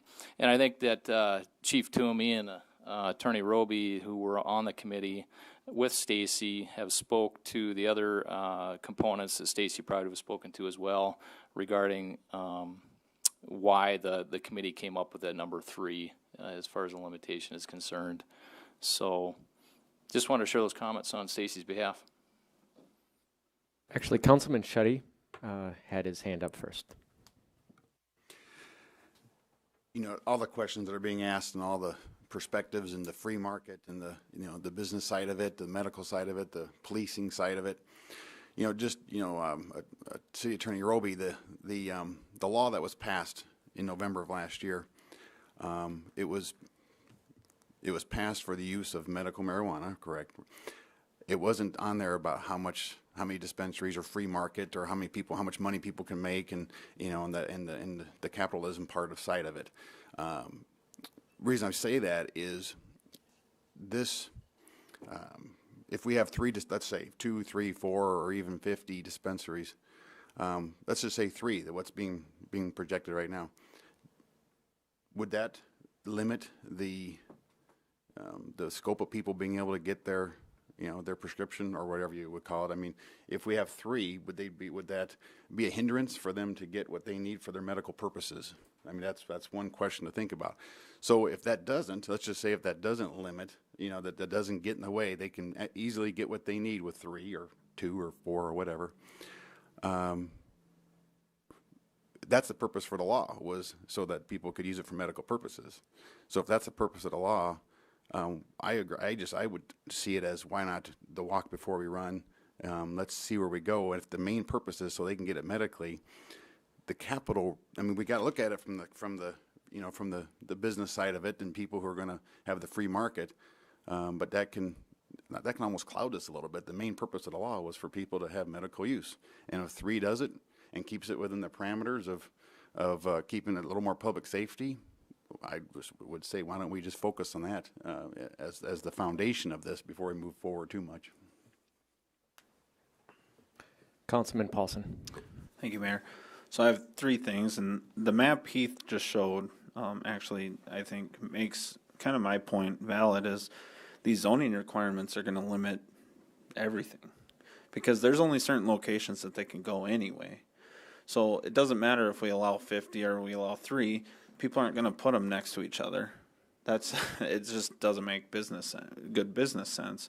So that map alone is going to be the pinch point on where people are going to put it and how many there are going to be. But this goes back to, and this is a question for Attorney Roby, is are we seeing these fees due every 2 years or every so often, or is it a one-time fee? The proposal right now is an initial fee of $5,000 and an annual renewal of $5,000 each year. Okay. And then this is kind of off topic a little bit, but this came up. And this is for Chief Toomey, how are you guys testing for DUIs with marijuana? There is no test for, I mean, we take a urine sample and send it into Perry right now. Right now, we're kind of in a holding pattern on how do we even enforce it. So I know the state's attorney has made clear that she's ready to take on some cases and see where it goes. But right now, it's we do our normal field sobrieties tests. We look for impairment, and that's when we call out a drug recognition expert. And between all that testimony and the expert testimony, we hope to get a conviction. Okay, but thank you. Right now, there's no presumptive test for how much active THC is in your system. Okay. Just real quick. Follow up? I kind of just want to finish. Like I said, that was kind of off topic, but back to the fee, I just kind of want to make it, I agree with you, Mayor, on setting a fee and not necessarily a higher fee and not necessarily a number, because I don't care really about the number. Obviously, I keep talking about it, but honestly, I don't. I think that the fee is going to be the regulatory factor of our city. And honestly, I think that fee should be $25,000. I've done a lot of research. I think that setting it higher is going to limit that number. All right, Councilman Danforth. I have one thought that was stemmed from something that Mr. Tupper had said, but I do have one question first before I get to that. And that, Matt, you had talked about the process for when you have, let's say we got 4 or 5, especially because it's really at this initial time. After the initial issuance of whatever the number of licenses are, assuming there is a cap, that's really the only time we're going to see that, because then after that it will be first come, first serve, right? Assuming they go through the process and get approved. But is it for sure then the process is, I want to apply, I go to the city, and I'm not going to have a building that's going to be in compliance yet, because I don't know if I'm going to have a license, right? So I'm conceding that I'm going to bring a building into compliance. And then everything gets, let's say I get approved in Watertown, goes to Pier. They go through the same process. Hopefully I get approved there. And now there's 4 or 5 of us there. And so then is it for sure them that's going to make that decision, or do we have the ability at that point to say, look, they're all qualified, maybe to slightly different levels.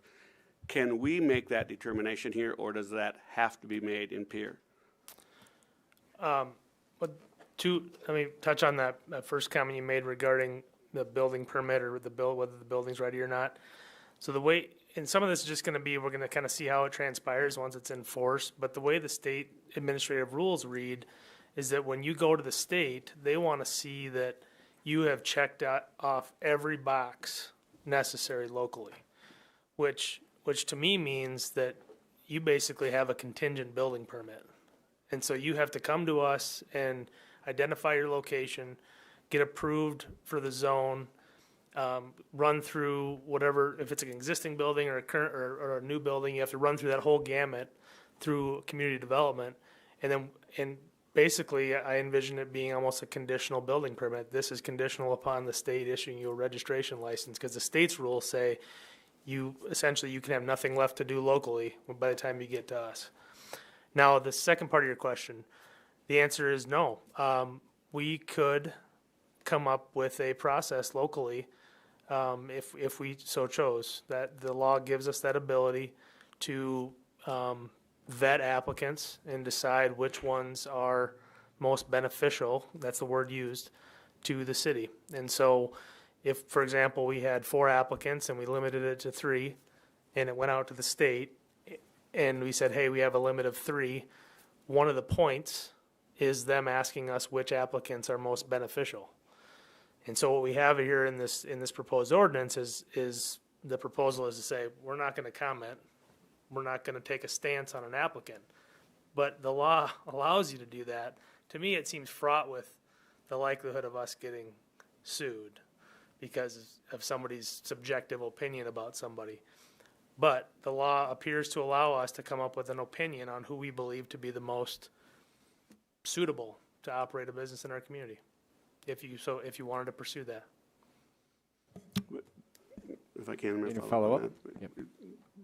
For whatever reason, it seems to be, I think you're right. I think we're in for a reasonable likelihood of either a lawsuit or the good old boys thing, right? And I just think you hear that, and to me, it's either pass, fail. You either have these qualifying characteristics or whatever it is, and you either pass it or you fail it. And if you pass it, I'd like to see it done locally here at a drawing. Put them in a hat, and it's very public. People can see it come out of the hat. Now, that's me, because then it answers any questions of favorability. And we should be able to justify why we have somebody that fails to qualify. That's my opinion on that. But something that Randy had said, what if I get a permit for a dispensary in the county, right outside, just a little bit outside the city limits, and now we want to annex that into the community, just like we had with the liquor licenses, right? What happens under those scenarios? Well, Yeah, I don't mean to, but I'm just yeah, saying, we probably don't wouldn't mean to put annex you in it, or we would make the well, decision at that time. It's not quite the same situation, though, because the cap is a locally imposed cap, not, I'm thinking out loud as I'm speaking, where with liquor, those are state laws. The state regulates how many liquor licenses you can have. So if we were to annex in, a business with a medical marijuana dispensary license, then that would be a local ordinance amendment that we would have to make. comment on Yeah. that. I mean, now all of a sudden I'm going to say they can always have their one out in the county, right? And each what are they called? Township. So now we have a person who wants to annex in the community and a dispensary in there. And so now that one comes in, and so now our number's 4. And so now I'm going to issue another one. I'm going to get the land right next to it. I mean, just something to think about, because it's probably going to happen. So, food for thought. Councilman Vilhauer had a question that I think is germane to this. I think to your point, Councilman Danforth, if I'm not mistaken, okay, we'll be acting on the joint jurisdiction agreement between the city and county as well. It's my understanding that there will not be any dispensaries allowed in that joint jurisdiction area. So that would alleviate a little bit your concern, Mike, about an area right outside city limits that might get annexed in. Because they had talked about one. No, the recommendation is none in the joint area. Pun unavoidable. City Attorney Roby. Yeah, and I think it's ultimately something that would have to be addressed at the time. I mean, with the annexations that occurred with the liquor license, I mean, the council, I don't mean to use this word, but it's the only one that's coming to my head, was complicit with those. And so that it wasn't like it was stuffed down anybody's throat. You had to approve those each time. And so when they come up, the council will have to make a decision whether to add more licenses in our community or not. But I was going to just give an example of what one of the communities are doing as well, Councilman Danforth. So Brandon is setting up a local system similar to what you described. And they're actually, so they have like a 60-day window where you submit your packet and then they put names in a hat and draw out an order. And then I can't remember what the number they're limiting it to, but they'll go down the list. Number one, they'll open the packet. And if you have all the qualifications, you get the first license, and they'll go down the list. And if somebody doesn't meet the requirements, they get thrown out, and you go to the next one.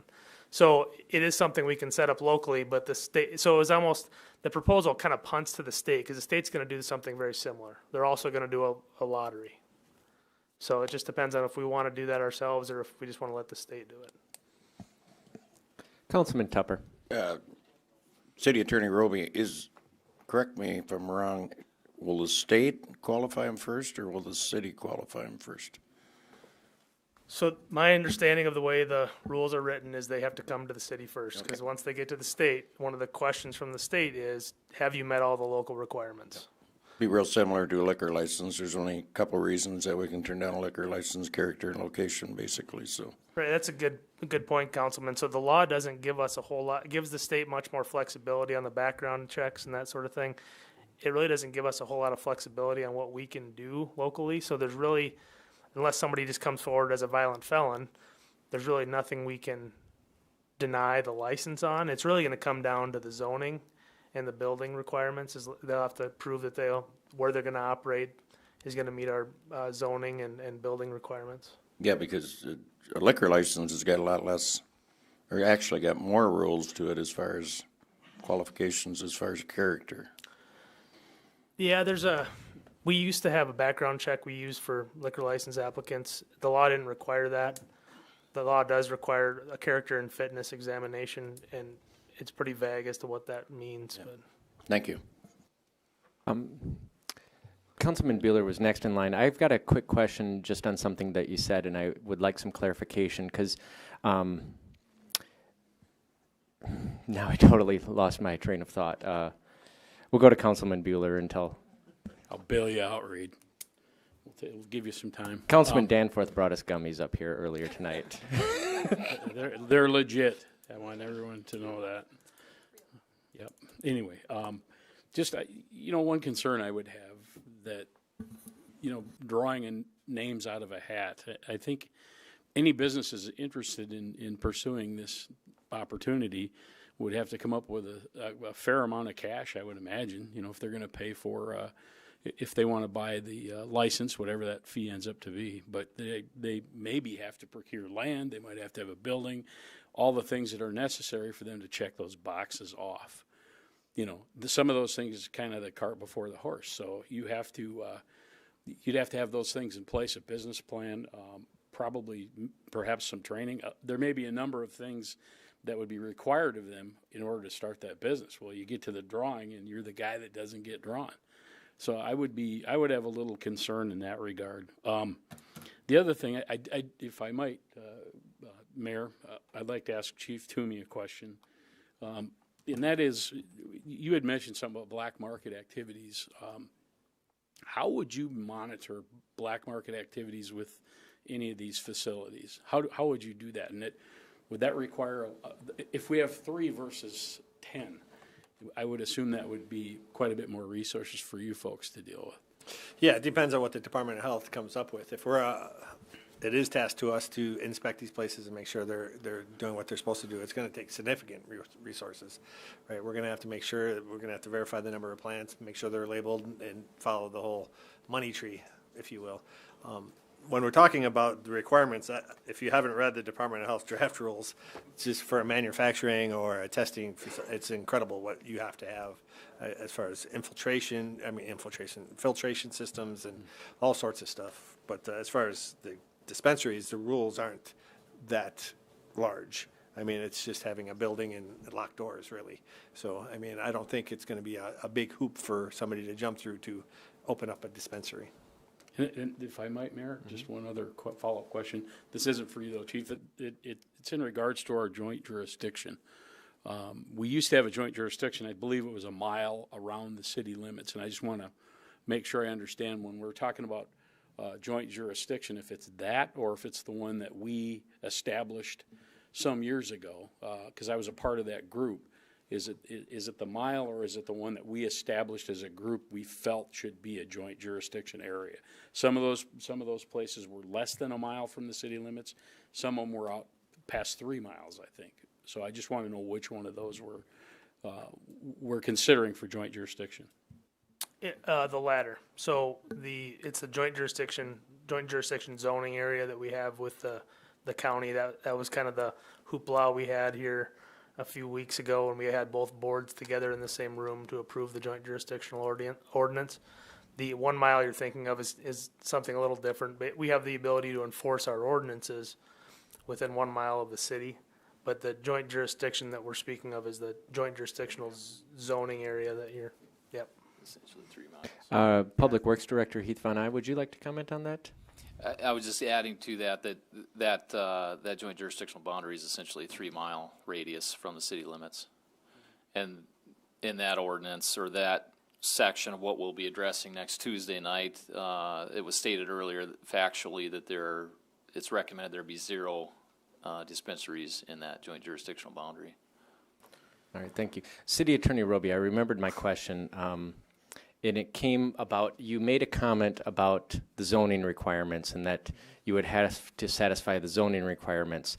So my question is, would someone have to satisfy the zoning requirements, like actually have a building purchased or rented prior to applying for a license?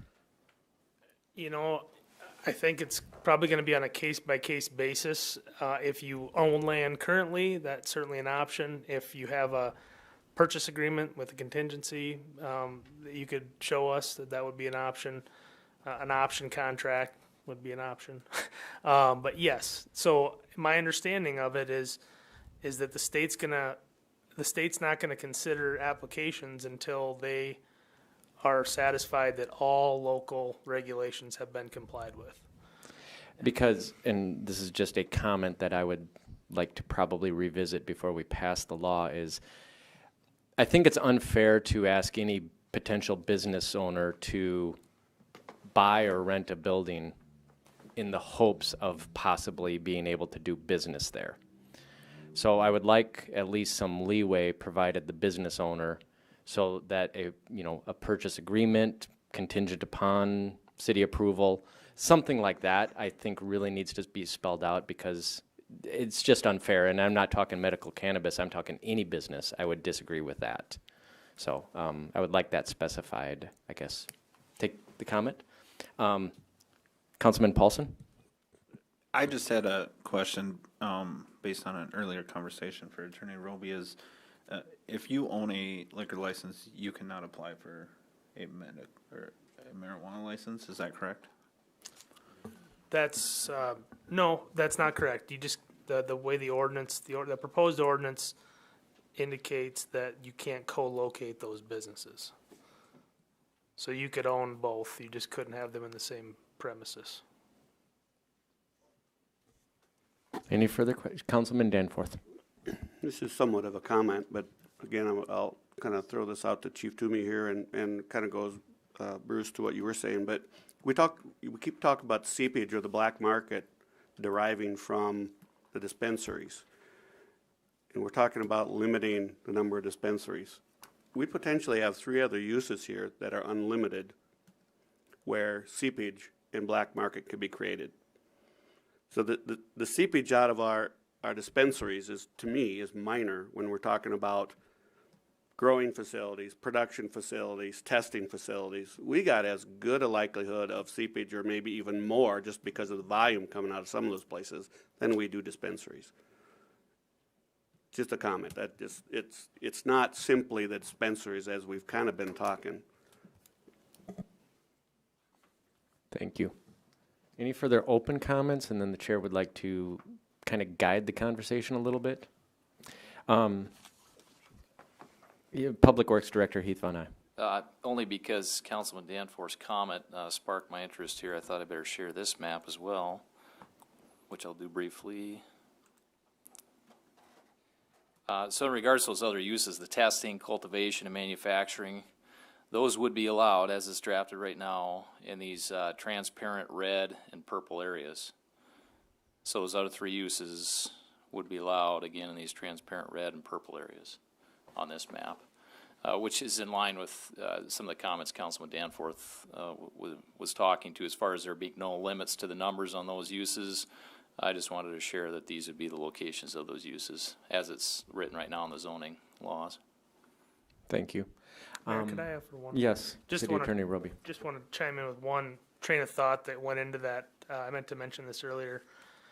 The thinking behind, right or wrong, just the thinking behind the unlimited, the no cap on manufacturing, cultivating, and testing versus a cap on dispensaries, was that manufacturing and cultivating will theoretically require more capital investment, which would naturally limit the number. The testing, I don't know if many of us know what that even entails, but I don't imagine that would be a huge demand to get into that business. But I think the cultivation and manufacturing, there's probably going to be demand. It's just going to be capital intensive, and so there may not be many at the end of the day. So that was the thinking behind that. Councilman Bueller.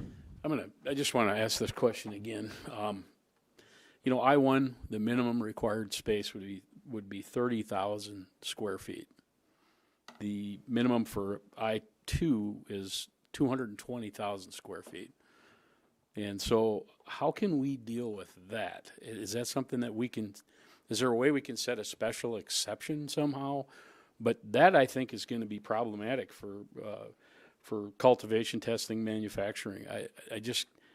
I don't know how big these things get, but that seems like that's a substantial chunk of land you'd have to purchase for perhaps a pretty small facility. So I'm not sure how we deal with that. If there's something we can do in ordinance or in special exception to allow that, or to make it so they would not have to purchase that much land. I don't know if we can do that or not, but that's something I think we really have to understand that before we make that requirement. Yeah, Mayor? Mr. Mayor?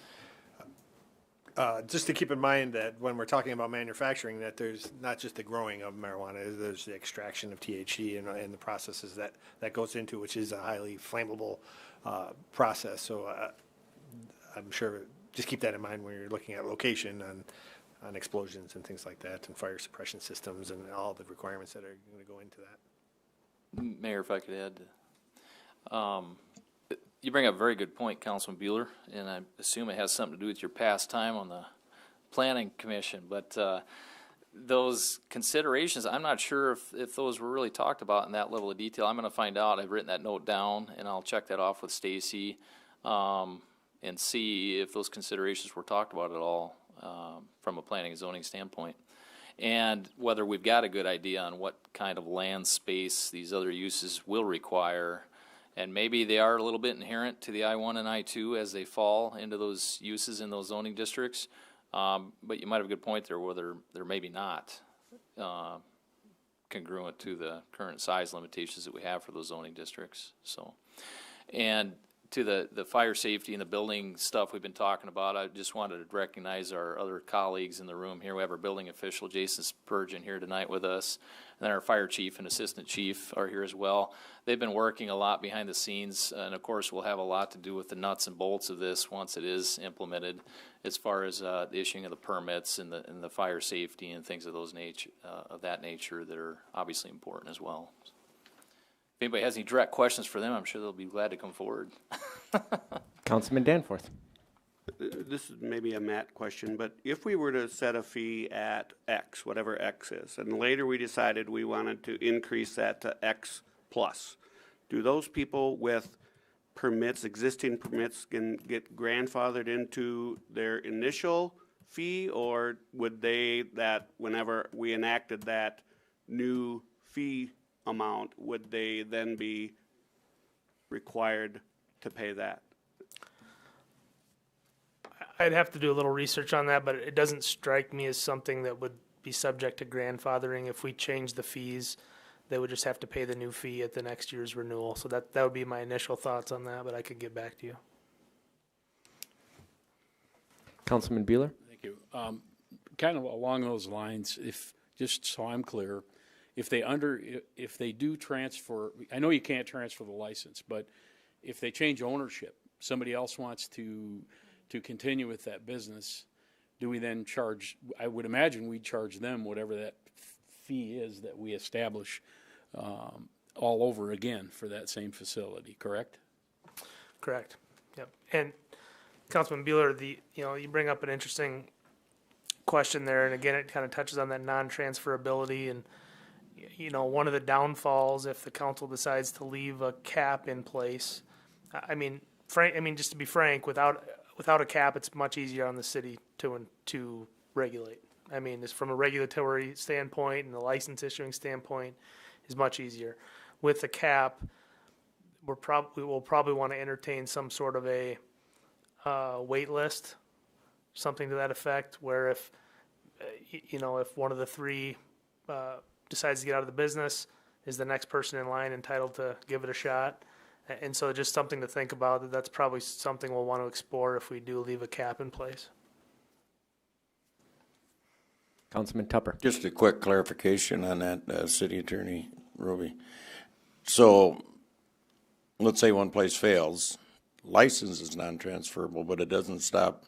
Let's say Colin had one, he failed at it, and I wanted to buy the building, and so the only thing that's tied to that is just the license. So I could apply for a new license and all of that, correct? Yeah, so we'd have to come in, if his business failed, he would just surrender the license, however that looks, and then you could come in and apply for the license. But what that creates then is a race to City Hall. Yep. And so whether we want to have that be the case or not, we would have to decide that. So if we had a wait list, so for example, Sioux Falls, they're growing so fast, they increase the number of liquor licenses they have every so often. So they have a wait list that the next person on the list gets the crack at it, and they just go down the list. So be something we might want to think about. Colin's a better businessman than that. He won't fail anyhow. So. Chair has a question for Chief Toomey, and where my question comes from is we prohibit the smoking of cannabis in public places, and I understand the smoking component of it, but I know that there are other forms of ingestion for cannabis, and I'm not saying I understand the difference between smoking and gummies, for the sake, but if there's a group of people who are openly indulging and reveling in it in a public place like a park, Thursday Night Live, why was it limited to only smoking and not other forms of ingestion in public? I'm just curious. It's a great question. I would assume that it's all use of THC, but does it specifically say? Does it say in 25.10 it specifically says smoking of cannabis in public places prohibited? So that's the question I have. And it probably has to do with the odor more than anything. There are going to be some odor requirements for manufacturing these types, Councilman Tupper, you had something to say? Yeah, we're checking with the Hugh Bartles. I had that same question with him, and he said it's the fact of the secondhand smoke. Of course, you don't get secondhand smoke from a gummy, so that's pretty simple why they limit it to smoking. So. And vaping is considered smoking, by the way. Okay. Councilman Bueller. Thank you, Mayor. I had a thought in that, and that is, if you've got somebody in a park smoking a joint, how's law enforcement going to know this guy's got a card versus he's smoking a joint? So to me, that leaves some confusion for law enforcement and would make it more difficult. And I don't know how approachable they can be. I mean, there's a lot of restrictions on medical and how law enforcement can approach these people. It's like hands off almost, you know? Yep. So to me, that would be a reason perhaps for not allowing that. And I know that they're saying we're not going to allow that, but I can see why. Yeah, and also in a motor vehicle. City Attorney Roby? Well, I was just going to comment on there was some talk in other other cities that are considering or have adopted a similar ban on smoking in public places. I think it really came down to the enforceability aspect of it. You know, all of a sudden those gummies on your desk are suspect if you're in the park, you know. And so I think that's why it was limited to smoking only. And then I was just going to, comment on, I believe across the state, as far as a joint in the park situation, you'd be violating that ordinance. But I think that you guys are you enforcing, are prosecutors prosecuting like small amount crimes?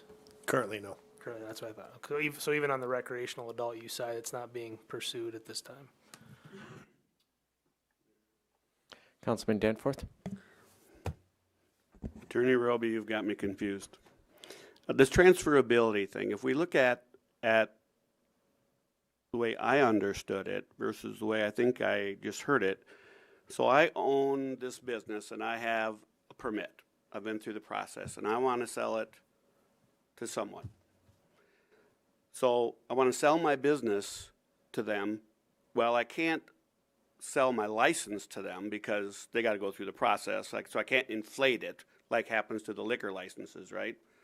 Right now, it's if I have one and somebody wants one and we're limited, what is it, $150,000 to $200,000 typically, right? So ours, it's still going to be $5,000 for that as they go. So if I want to sell it to Glenn, and as long as he qualifies, then does he get the business and the permit? Because when we say it's not transferable, that's really what so what if we have a waiting list and Glenn wants to buy my business? So that's kind of what needs to be fleshed out, I think, a little bit. So what the non-transferability is the license. So it's really no different than alcohol. So you don't have the right to sell your alcoholic beverage license to anybody else. The council has to approve all licenses.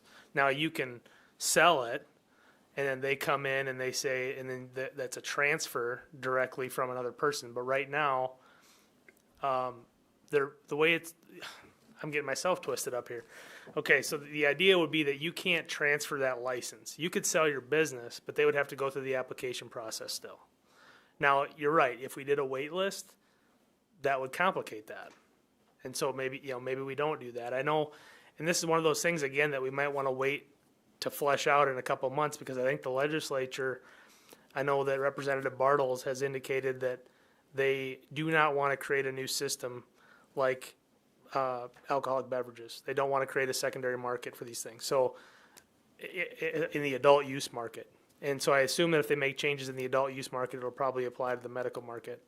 So the two ways to do that: one, remove the ability to have a cap for anybody. That would automatically reduce the the availability of a secondary market, or set some percentage some percentage transfer that triggers the need to apply for a new license. So I'm kind of thinking out loud here, but long story short, I think it's kind of yet to be determined how that's going to transpire, to be honest with you. Just a comment on that, Matt, is if we have a cap, and if we say that Glenn can buy it and he can leapfrog those that are on the waiting list, then we really haven't addressed the issue of the cost of the license. We have, it's $5,000, but I'm going to build it into my sale of my business, right? So we really haven't addressed that if we put that cap on there, if he's allowed to leapfrog. So that whole, I look at non-transferable, I look at it at truly at face value, and that is it can't get transferred to a person. It goes through the process, and so that's really going to need some vetting and some consideration how that's done. Well, I think as it's written right now, you're exactly right. It can't be transferred. I can't transfer my license to you. You have to go. You could buy my building, and if we didn't have a wait list in place, you could come forward and go through the process, and you could get a license. But if there was some other mechanism for determining who gets that third license now, or a wait list, that's going to complicate that process. But it just can't be transferred. You can't sell it directly to me and I'm automatically in to this new business. Councilman Bueller? Thank you, Mayor. Another one, Attorney Roby, just another scenario. If somebody purchases a license, can they have multiple names on that license? And if so, and the other question I was going to ask is, if you want to transfer this, say you want to transfer the business to your son or your daughter, how does that work? Does the license then transfer to them? They take ownership of the business? Well, I guess to your first point, I don't think there's any reason the applicant couldn't be multiple individuals. I would suspect that if you and I wanted to go into business together, it'd probably end up being an LLC. So I expect that if there's multiple individuals, it would be an entity of some sort. But I don't think there's any reason it couldn't be multiple individuals in a partnership, something like that. Again, and on the transferability question, so all those requirements about not having been a violent felon still apply. So you can't, for example, so if your son or daughter was a violent felon, you couldn't bypass the application process for that person just because you sold it to them. They'd still have to go through that entire process.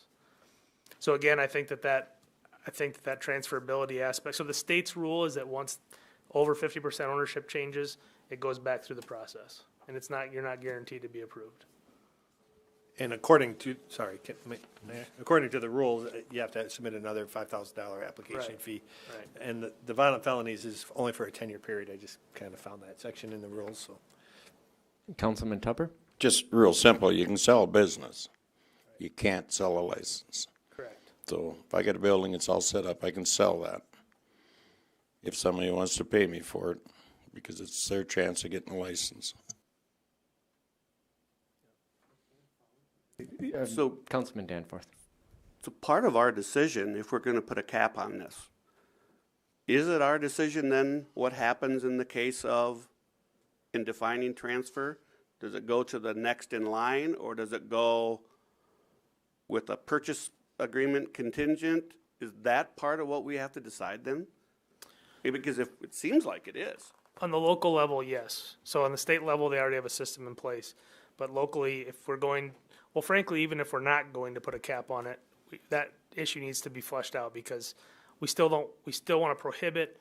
The point of the language in the ordinance is to prevent people from thinking they can just go buy the business and open up shop just because that business has already been licensed. They still have to go through the application process. So yes, there needs to probably be some additional discussion about how that's going to look, both in the case of a limit and frankly when there isn't a limit, is how that transfer is going to look. Can I phone a friend? Okay, we have an attorney out in the audience. Do you have some information that would be useful here? Please announce yourself to the public. Lisa Carrico with Carrico Law.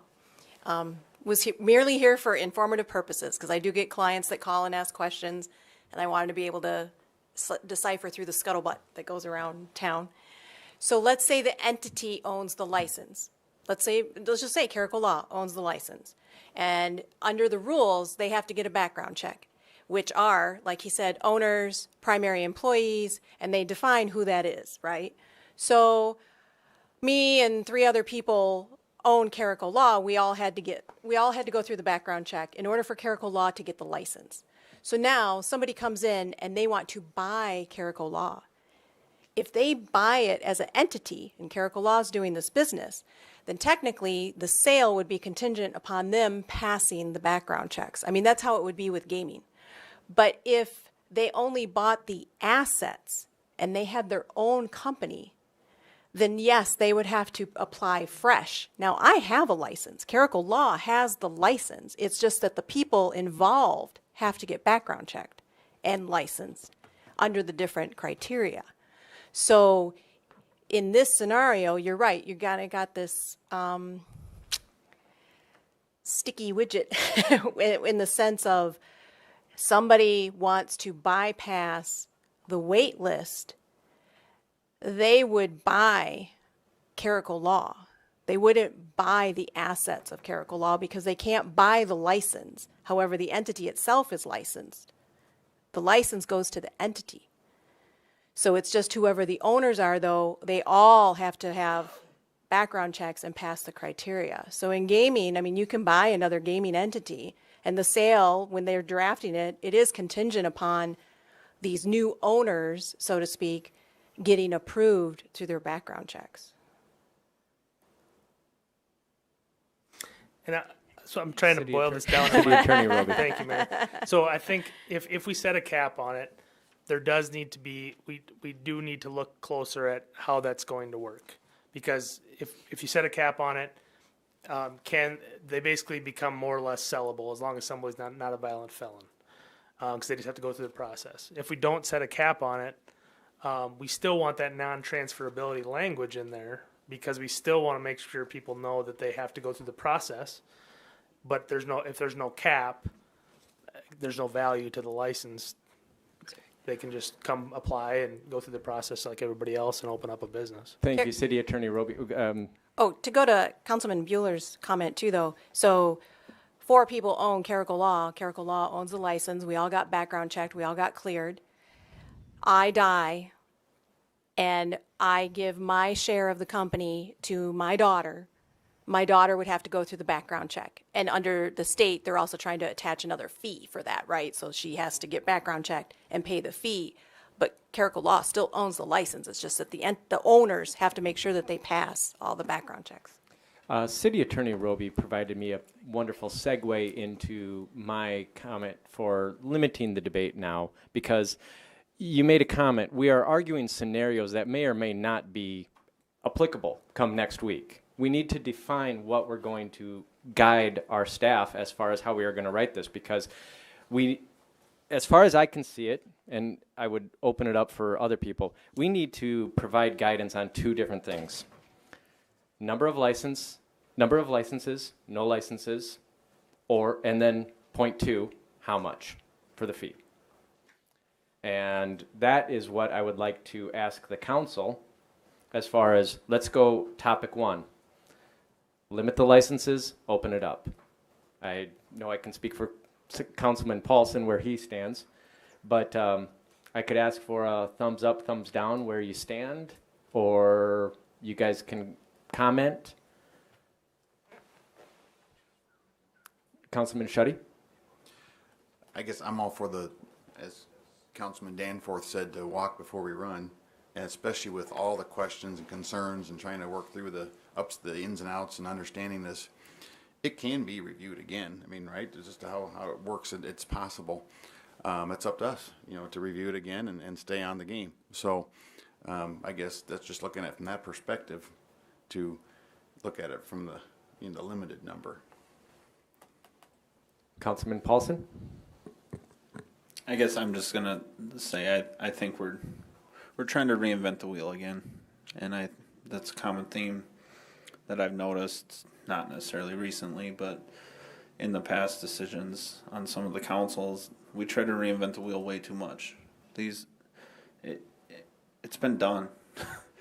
17 states have allowed medical. It's probably more now, actually, have allowed medical. And I'm not saying every situation's the same, because it's definitely not. But I think we're to that point where we're trying to reinvent a wheel that is already there. All right. Councilman Tupper? I'm fine with either way we go. I mean, I would probably lean more toward a limit, just for the fact of, let's get our feet wet, see what it is. If we don't put a limit on it, then we really need to look at increasing the cost of the license dramatically. Because you got some gentlemen over there sitting in the audience that their job's going to get a lot tougher, and they're going to need some funds to address that. And I guess that's where I come in with the public safety. It's not just the guys in blue, it's the guys over there in white also that are going to have to deal with this. So if we don't put a limit on it, then we need to dramatically increase the license fee. Councilman Vilhauer?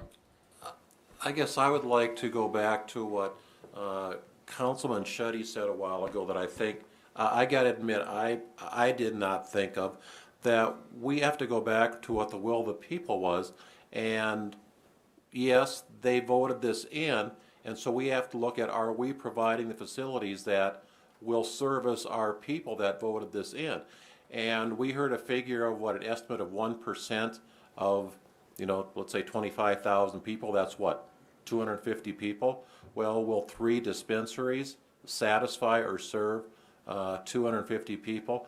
I guess, to me, you made an excellent point, Dan, that I would like to fall back on that and be part of my rationale for limiting it to what we're proposing, the 3.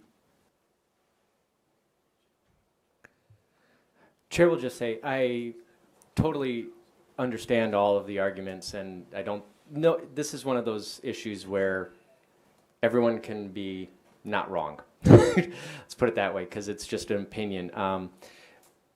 I would have different comments if we were talking recreational use, but medical use, given the very limited number of people we anticipate going to get the license, getting it, if it's 1% of the population, I actually think 3 dispensaries is, the marketplace might tell us that's too much. We don't know. I'm just saying, for medical cannabis, I'm okay, especially okay, letting the marketplace decide how many it can support and who does the best job, I guess. In that regard, I do want to charge more than $5,000. I would say considerably more. And that's question number 2. I think we are sufficiently not giving any guidance as far as opening up or number. I think I kind of sense we're kind of split. And what we're going to do is, what I'm going to suggest is you bring forward with the language that we have now, and we will either amend it or not amend it next week when we are actually taking actual action. Because right now it's just speculation.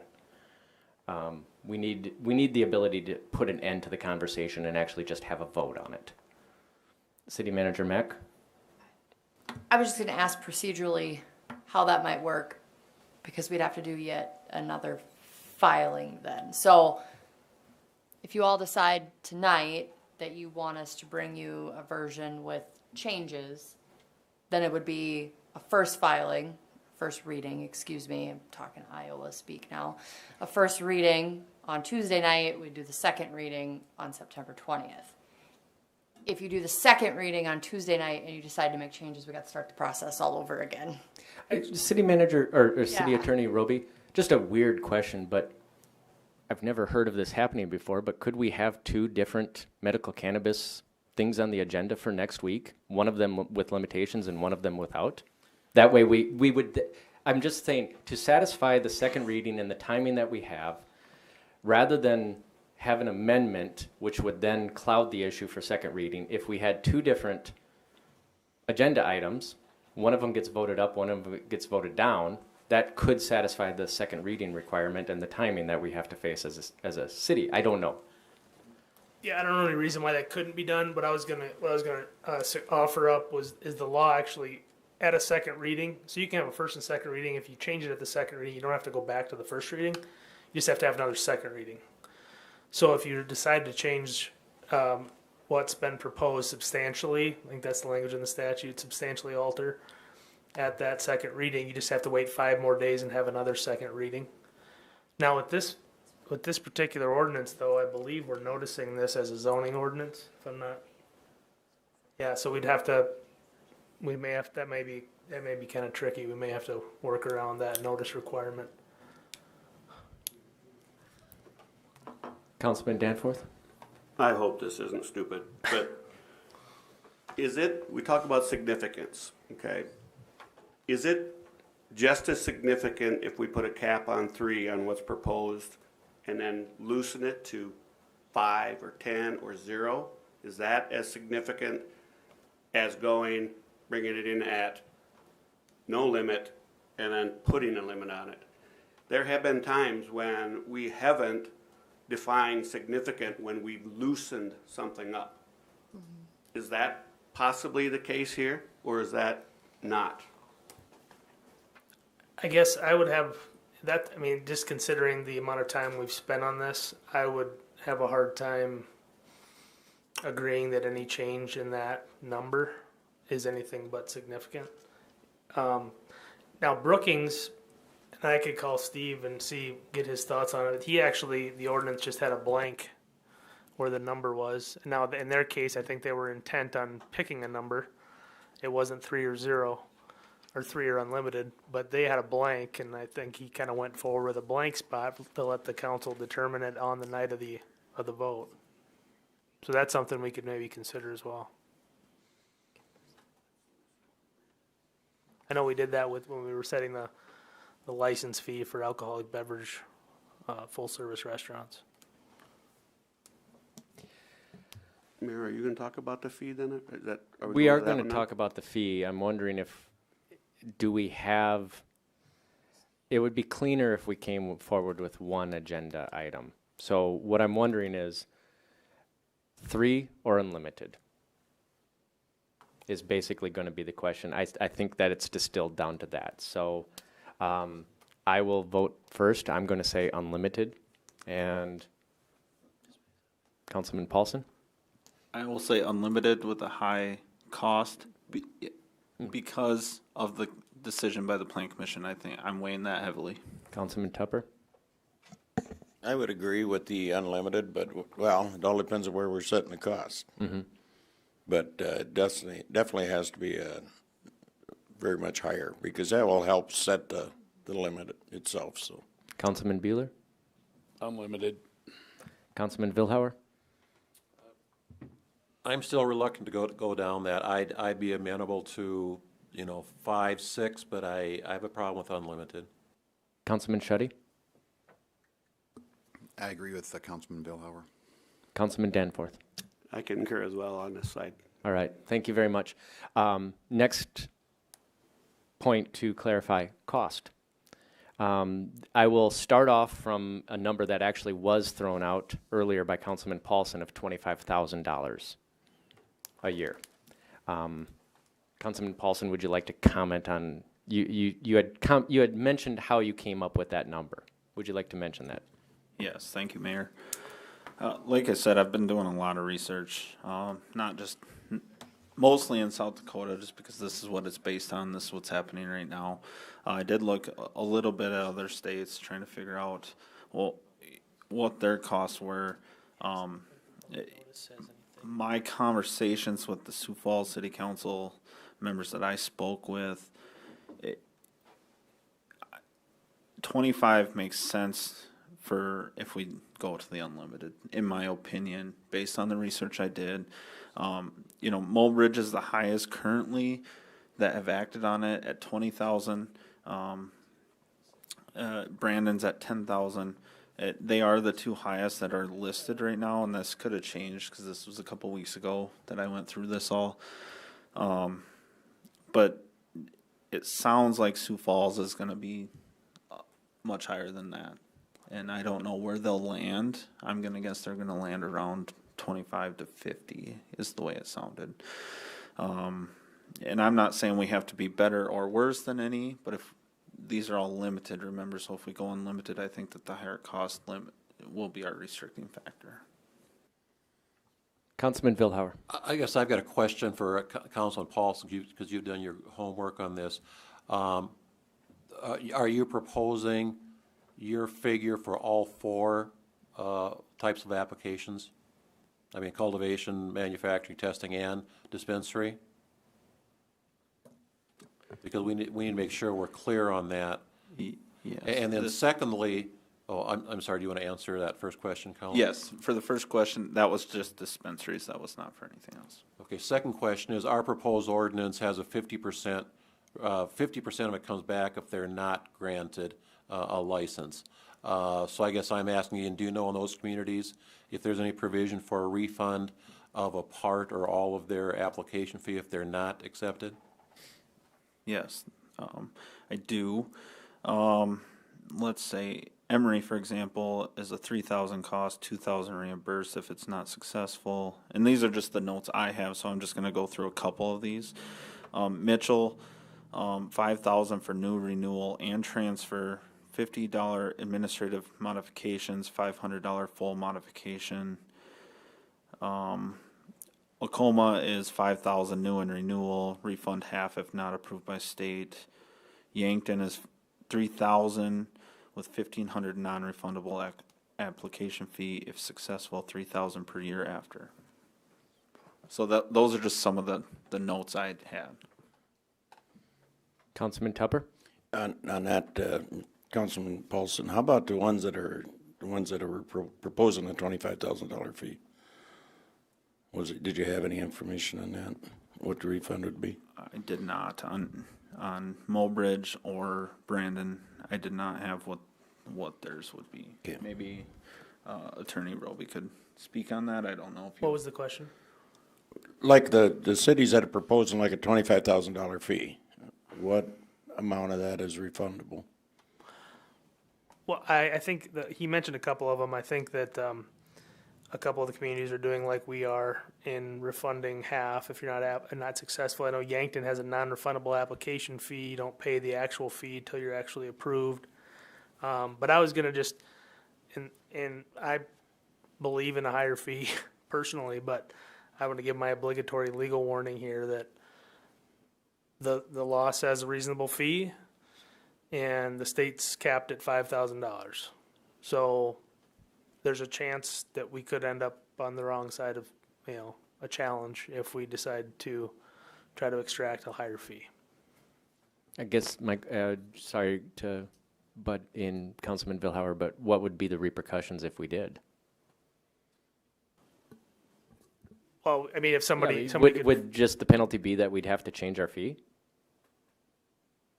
Yeah, I suppose. I mean, somebody would file a lawsuit against us challenging our interpretation of the law and asking for a declaratory judgment. And if the judge said that our fee was unreasonable, we'd have to change it. Okay. Yeah. Councilman Vilhauer? I guess I just want to clarify what I heard you say, Attorney Roby. You said the state didn't actually cap the fee, they just said a reasonable fee. Correct. And then they used 5,000, or the state used 5,000 in its. Nope. So for some reason, the drafters set the fee for the state at 5,000, and they said, cities, we're not going to be as kind. We're going to make you decide what reasonable is. So the state is capped at 5,000 per the law. Cities have to have a reasonable fee. So I guess the common thought is that the $5,000 fee is kind of a safe harbor. Okay. That if you choose 5,000, you're probably going to be okay. Okay. More than that, I mean, again, I think we just have to. If we decide to set a fee higher than that, we need to talk about the justifications for the fee, and that's the potential increase on public safety and that sort of thing. I guess I would, before I go to Councilman Schutte, I would say, given the information that Chief Toomey provided earlier with the increased costs, I would say that the increased cost to the police department alone makes an increase in the fee reasonable, because there's no way we are going to recoup our costs, even if we charge $25,000. I mean, it's not even going to come close. So I think I would be okay standing on that ground. Councilman Schutte? Well, that's exactly what I was going to bring up. Was you'd mentioned potentially 2 more drug dogs needed, and there's a lot of unknown costs per se. That's probably a hard cost. You know exactly what that is. That has to be factored in, I would believe, into this discussion. So I'm just trying to confirm that too. Yep. Councilman Danforth? Well, first of all, we don't have to have a percentage of what the fee is that gets. We could set just a flat rate refund fee. We could just say whatever it is. We know it's going to be above 5,000. Let's just say that. We all know that. And why can't we just say whatever the fee is going to be refunded down to all but $2,500, whatever that number is. So in having, again, we can't just speak of what the fee is for the dispensary. We got to speak of all the other ones. And I don't know. I can understand the growing, the processing as far as manufacturing, dispensary, and I think all of those, in my mind, should be at the same fee level somewhere up here, because I think they all bring the same public risk to us. Testing, I'm not really sure what that even entails, to be honest. I don't know what the rules are going to be as far as how often something gets tested. I mean, is it going to be just a little office with a scale, and I don't know what it's gonna be. So for me, until we know that, I think you have to lump them together, and if we find out it's a lot less than what we may think it might be, then I think we can adjust a fee downward if that's the case. But, you know, I don't think the state, in my opinion, I don't think the state setting their number at 5,000 necessitates that that's what the definition of reasonable is. And I think, Mayor, what you're saying is correct. Even if we said it's 25,000, that's not going to cover what we know our costs are going to be. And throughout, when you start looking at different things, the public health side, from ambulance, from fire, from police, from everything else, administratively, that's not going to cover our costs. So if it's a $25,000 or $50,000 bill, 35, whatever that number is, I think it needs to be in that somewhere between $25,000 and $50,000. And what's a correct number? You know, Mayor, you said it, we're never going to recoup our costs, but I do believe it does put us in a position of justifying what we're asking for, and I think that's important. And Matt, that's what you're alluding to, is let's justify it as to where we're going. And so I think it's somewhere between 25 and 50, in my opinion. I wouldn't go any less than 25. Councilman Bueller. Thank you, Mayor. Yeah, we definitely have to cover our administrative costs and, you know, the law enforcement issues, other issues public departments might have to cover costs. I think we have to do that. I think reasonable, man, that there's not a lot of definition with that. And I think I'd be interested to know what the state's reasoning was for the $5,000. My assumption would be that's an administrative cost to them. That's what I think. And probably some of that gets put into the development and the work they had to do with drafting the state laws. But, you know, I just think we could justify that, I think, fairly easily. I'm not a lawyer, and, you know, anybody can sue for anything, but I think that I think we need to make sure we're putting a big enough number, but I also don't want us to see a huge number that's going to trickle down the cost to the people that have to purchase this stuff. Thanks. Mayor, if I just City Attorney. clarify one thing, it wasn't the state, it was actually the drafters of initiated Measure 26 who put that $5,000 number in there, so it wasn't that the state did any sort of calculus, and I would the second point I would offer is just that if the legislature does indeed, or if the Department of Health decides to kind of deputize our local police in some way, you know, because as it stands right now, there's a lot of work on the Department of Health, but if our local police end up doing some of this checking on certifications and just kind of the routine regulatory checking, that's certainly going to increase our expenses. Thank you. I'm going to just look around, and I'm just going to go $25,000 as the number that's thrown out. So if you're good with that, just go like that. If you want it higher, thumbs up. If you want it lower, thumbs down. So $25,000. We have Thumb up. two going higher. Thumb up meaning higher? Thumbs up is higher. Thumb up means higher. Thumbs up, down. I mean, How about okay? yeah. Oh, no, we can't do that sign, sorry. Councilman Vilhauer? I'm okay with the dollar amount. I want to clarify that this is for all 4 licenses. And as far as refund, leave it at the 2,500, like it currently says. Is that? I just want to make sure we're all on the same page in that. I also want to ask if that is new renewal, and is it per year renewal? Initial. So it's the initial cost, so what are the renewal costs? Is it? We hadn't talked about that. You want to throw out a number? That I don't know. A lot of them just go all in for one cost, and it's both of them. But I mean, we are going higher too. So I don't know if we do 25,000 every 2 years. Can we do that? Does it have to be every year? That would be too much. I think it should be every year to coincide. The state's going to require it annually, so I think whatever we choose should be annually as well. That's the way our alcoholic beverage licenses are. The alcoholic beverage renewal prices are less than the initial licensing fee though, right? Okay. Councilman Danforth. If our justification for raising the fee amount is due to what we anticipate our costs to be, those costs are going to occur every year. They're not going to be a one-time deal in most cases. Yeah, we'll buy a dog or two and we'll have them for 5, 6, 7 years, but then we got to buy another dog or two. So a lot of our primary costs, which may be more officers or employees or whatever it is, those are going to occur every year. Well, I think what we should take a look at doing is our rate. It is what it is. The fee is an annual rate. It's the initial rate, and then the go with, as Glenn had indicated, the flat number of $2,500 for a refund if you're not approved.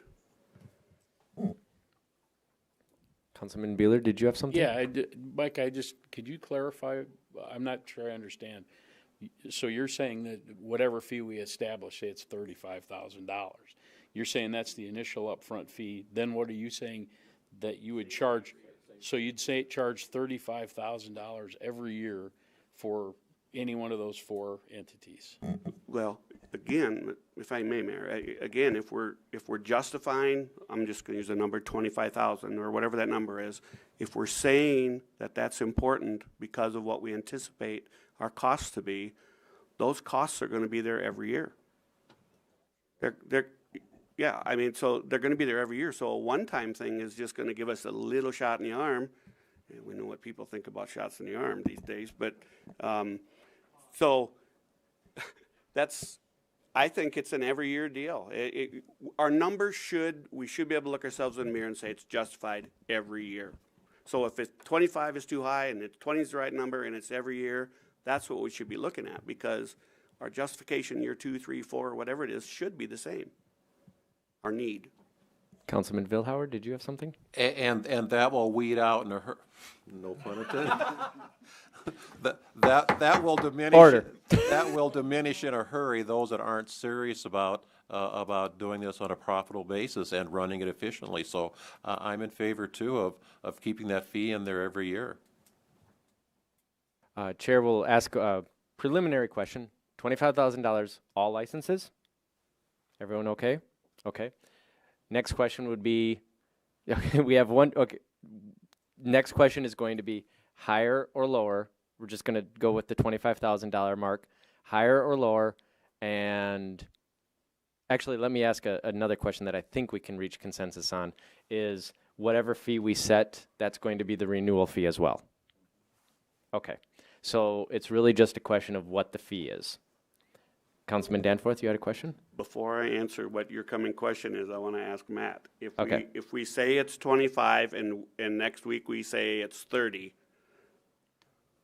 or it's 35, does that constitute a significant change?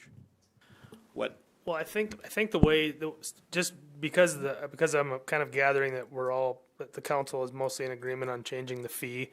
Inevitably, this next meeting is going to be a first reading. So what that means is that if something were to change at the first reading and is solidified, that wouldn't mean that we couldn't have a second reading as scheduled. We're probably going to either have to have a special meeting or have an emergency clause on the ordinance, which I think is reasonable in this case. Reasonable. So long story short, if you wanted to change it at the next meeting, I don't think that prevents us. That doesn't put us off track. All right. With that said, I'm going to start at the other end of the table and say $25,000. Okay, higher or lower? Councilman Danforth. I'm going to go with 25. Councilman Schutte. Yeah, I'm good at 25. I mean, no less. I mean, 25. Councilman Vilhauer. 25. Chair will say 25,000 is good for me. Councilman Beeler. $29.99. What a bargain. 25,000. Councilman Tupper. I guess as long as we're going to keep that fee as a yearly renewal, I would be good with 25. Councilman Paulson. 25. All right. Any further comments upon this? We've given good direction. Councilman Tupper?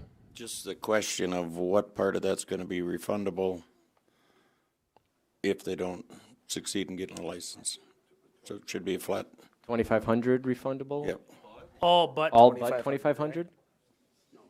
So, Okay. 2,500. Okay. Hey, wait. Let me get control here. Okay. The question is, how much refundable? I'll go to City Manager Mack first. so while the proposed ordinance says $2,500, the intent was 50% of the application fee or licensing fee would be refunded. And the So- chair would say that would be my interpretation as well. 50% back as a refundable if. Councilman Danforth? I mean, people can disagree on this. 50% of $5,000 is significantly different than 50% of $25,000. I think we have to look at what we're trying to achieve by giving any money back, right? And that is, they didn't qualify. We're going to have to cover our costs. What are those costs administratively, everything that goes into it? To me, if we thought that 50% of 5,000 covered what we needed it to do, and that's $2,500, then it's $2,500. That's what we keep. They would get everything else back. That's what my intention was. Councilman earlier Vilhauer. communicated. And that was my intention as well when I said it a while ago. Okay. And I see a lot of nodding heads. I'm fine with that as well. I was just saying I thought 50% was the interpretation, but if I agree that 12,500 is probably severe for a rejected license application. So any other comments upon this before it's drafted and we get another attempt at it next week? Yes. We can, there's just so many bad puns where we could go here. But with that said, we will close this hearing regarding the regular agenda, open it up for items for future agendas. Seeing none, public comment. Seeing none, we have no need for executive session pursuant to South Dakota Codified Law 1-25-2. With that said, the chair will entertain a motion to adjourn. So moved by Councilman Danforth, seconded by Councilman Schutte. All those in favor say aye. All those opposed, nay. Motion carries.